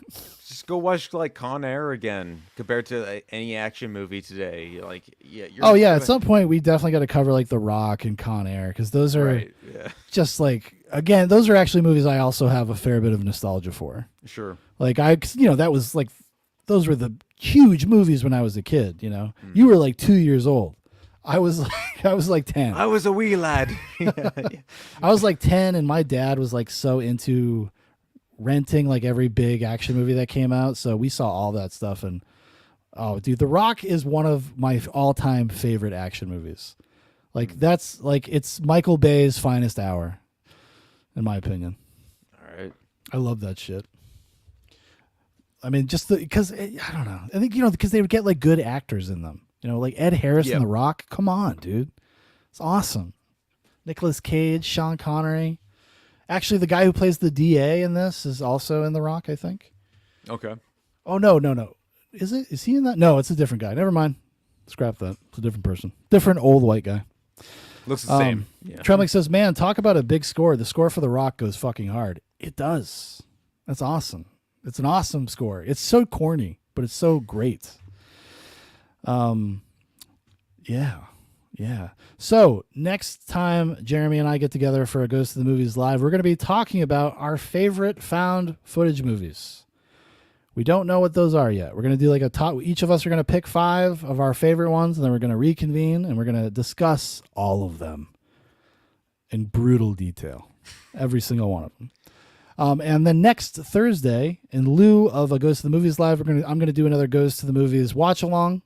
Jeremy, I'm not sure. He's not 100% sure if he's going to be there yet, but we're going to be watching more Neil Breen movies. I don't know which ones we're going to watch. Yes. I'm thinking about picking like an old one and like a newer one.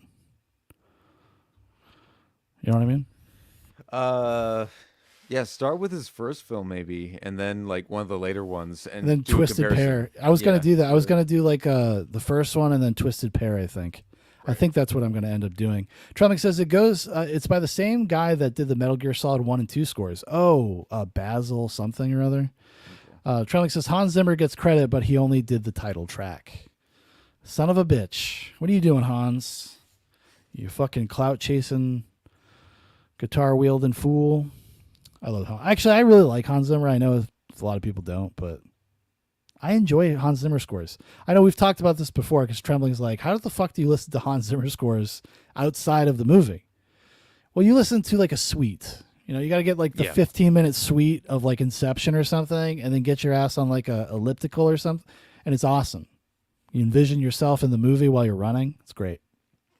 Well, people forget also that like everybody knows him for Christopher Nolan soundtracks and whatnot and things like that. I mean, when I was a 5-year-old kid, his scores that he produced for Disney's Lion King, solid, wonderful, really good stuff. Or Driving Miss Daisy. Yeah, there you go. Yeah, Didn't he also do a Black Rain? That the Ridley Scott movie, the one with Michael Douglas. Probably, I can't remember. Trummick says, well, Hans Zimmer in the 80s and 90s ruled, but the 2000s onward stuff I don't like.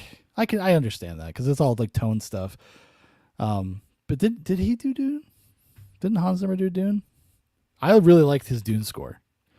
Again, I think I would probably agree. I think I would agree that like it's hard to listen to it outside of the movie. But I think when you listen to the suite where it's like all the good parts of the score, all the up parts, it's pretty awesome. I just remember his 12 Years a Slave soundtrack was like almost a repeat of Inception, and people get into bitterments and arguments with me on that, but like I tell them like no, like listen, like he's just repeating himself again. Trummick says yes, he did Black Rain and it rules. Yeah, it is good. It's a good soundtrack. Good. Yeah. I just lost my train of thought. Sorry. Dune, his soundtrack. It's a great score. The scene when Fade Rotha enters the Coliseum and the way the music kicks in is rad as fuck. Okay. Yeah. Okay. Yeah. Remember when they're on the white planet? I don't know. Can't remember what it's called. Everybody's white. Everything's washed out. And when he walks into the Coliseum, like there's like this ripping guitar riff. It is sick. Yeah. It's awesome. It got me pumped. I was in the theater like, whoa. Me and the other Dune heads at our special Dune screening. But yeah. Yeah, I'm looking forward to the found footage one. I'm curious to see what you're gonna pull up. Are you gonna get really obscure on me? Oh yeah. Make sure you have like links to the trailers or something so we can, Sean, at least look at them. Sean, hey, what? It's me. You know. Yeah, I know you. That's why I'm asking. Yeah. Like, I saw this movie that was made for $10. Yeah. Stars nobody. Just me, Jeremy. Oh. I just so happen to have made it myself. Actually, yeah. Oh, this one, yeah. I call it Poop. Yeah. I filmed myself taking a poop, and now it's in the Met. That's what it is nowadays. Yeah. I mean, have you ever seen some of those like audio visual like installations at an art exhibit? Like how pretentious and ridiculous they are. They're terrible. Yeah. I do not understand that. Every time I've ever been to one, when I've lived like throughout my life, like living in major cities near like big museums and whatnot, I always get dragged by some girl, and dude, I remember we went to one that was just like it was a fucking old timey phone, like on a table with like dramatically lit. And I think it would ring randomly. It was supposed to represent something about like make sure you're there to answer the call. It was some stupid shit. It was so, and they probably got paid like $1 million to do it, like some infuriating number. Right. Where your tax dollars are going to pay for these fucking ridiculous art installations.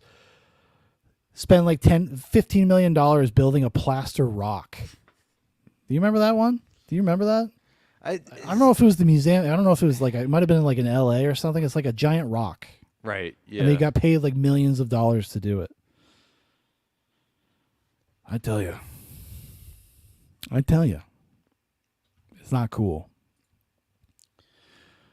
These artists that claim to be these full-on capitalist. Well, they would, bums. dude. They would Yeah. They would have a tirade against capitalism while they're counting their money. Exactly. Yeah, they're awesome. They're great people. Yeah. But anyways, I don't know, Jeremy. Do you have any parting words for the audience before we sign off? Where can people find you, Jeremy? I think right now you can find me over at Jeremobie, JEREMOBIE. I'm over at Twitter and Facebook. And you can also find my current work right now. I'm getting back into the podcast game. It's been a long time coming, but I'm getting back into the podcast game here. You can find me over at Odyssey as well, where I'm also Jeremobie as well, where you can also find Shaun. Yep, I have an Odyssey page there. Yeah, it seems like I think they're sticking around. I don't think they're closing anymore. Not anytime soon. Yeah, so that's a good thing. So I saw them actually tweeting the other day, talking about how they don't censor anything. So I was like, oh, okay, they're still going. At least they don't seem like they have any intentions of closing up.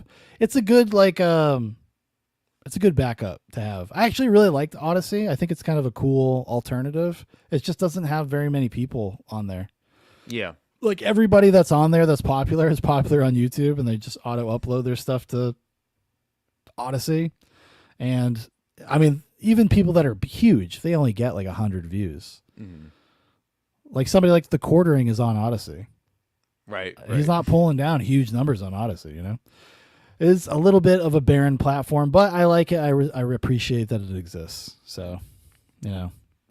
There's only one Jeremy on the Odyssey, and it's not The Quartering. It is Jeremy Brown of Jeremobie. Of Jeremobie fame. Yeah. You guys can find me on Twitter, YouTube, all that good stuff. I'm at Shaun Zubox on most things. So you can probably find me on some website somewhere with that handle. That's usually what I go by these days. And thanks for watching. Thanks for listening, everybody. And we'll be back next week. Next Tuesday, I'll be back with Nightcap. And then Thursday, we're going to be watching more Neil Breen movies. And next time we do one of these, we're going to be talking about found footage. So you guys have a great weekend. We're going to go see Civil War. Aren't you? Are you going to go see Civil War? Probably. Probably. I saw Tim Pool didn't like it, so I was like, oh, now I got to go see it. Yeah. Well, I know I always do this. We're trying to get off. But like the criticism of that movie is that it's not the movie that people wanted it to be. Seems like from both sides. Mm-hmm. But then I kind of caught wind. Seems like Tim Pool, I was listening to a little bit right before we got on here. I think he thinks it's like an anti-MAGA movie, which wouldn't surprise me. That's kind of what I thought it would be. But that doesn't square with the commentary from the critical community, because they're like, it doesn't actually critique America enough. Yeah. Like it doesn't get into the MAGA stuff enough, apparently. Right. At least for the film critics. And they were very disappointed. They were very mad that he didn't like choose a side or something. Because So I think the main characters are supposed to be represented as they're journalists, and they're like, I guess they're on a cross country trip to DC, and I think they're supposed to be kind of neutral characters. Somebody described it more Apocalypse Now than like a political thriller. Why does it have to just be California and Texas? That's my. That's what everybody says that too. Yeah, the way things are broken up doesn't make any sense. But yeah, but that's war, Jeremy. You know, you never know what happens. Yeah. You're gonna find some odd allies. You know, all's unfair in love and war. All right, everybody. We will see you next time. Adios.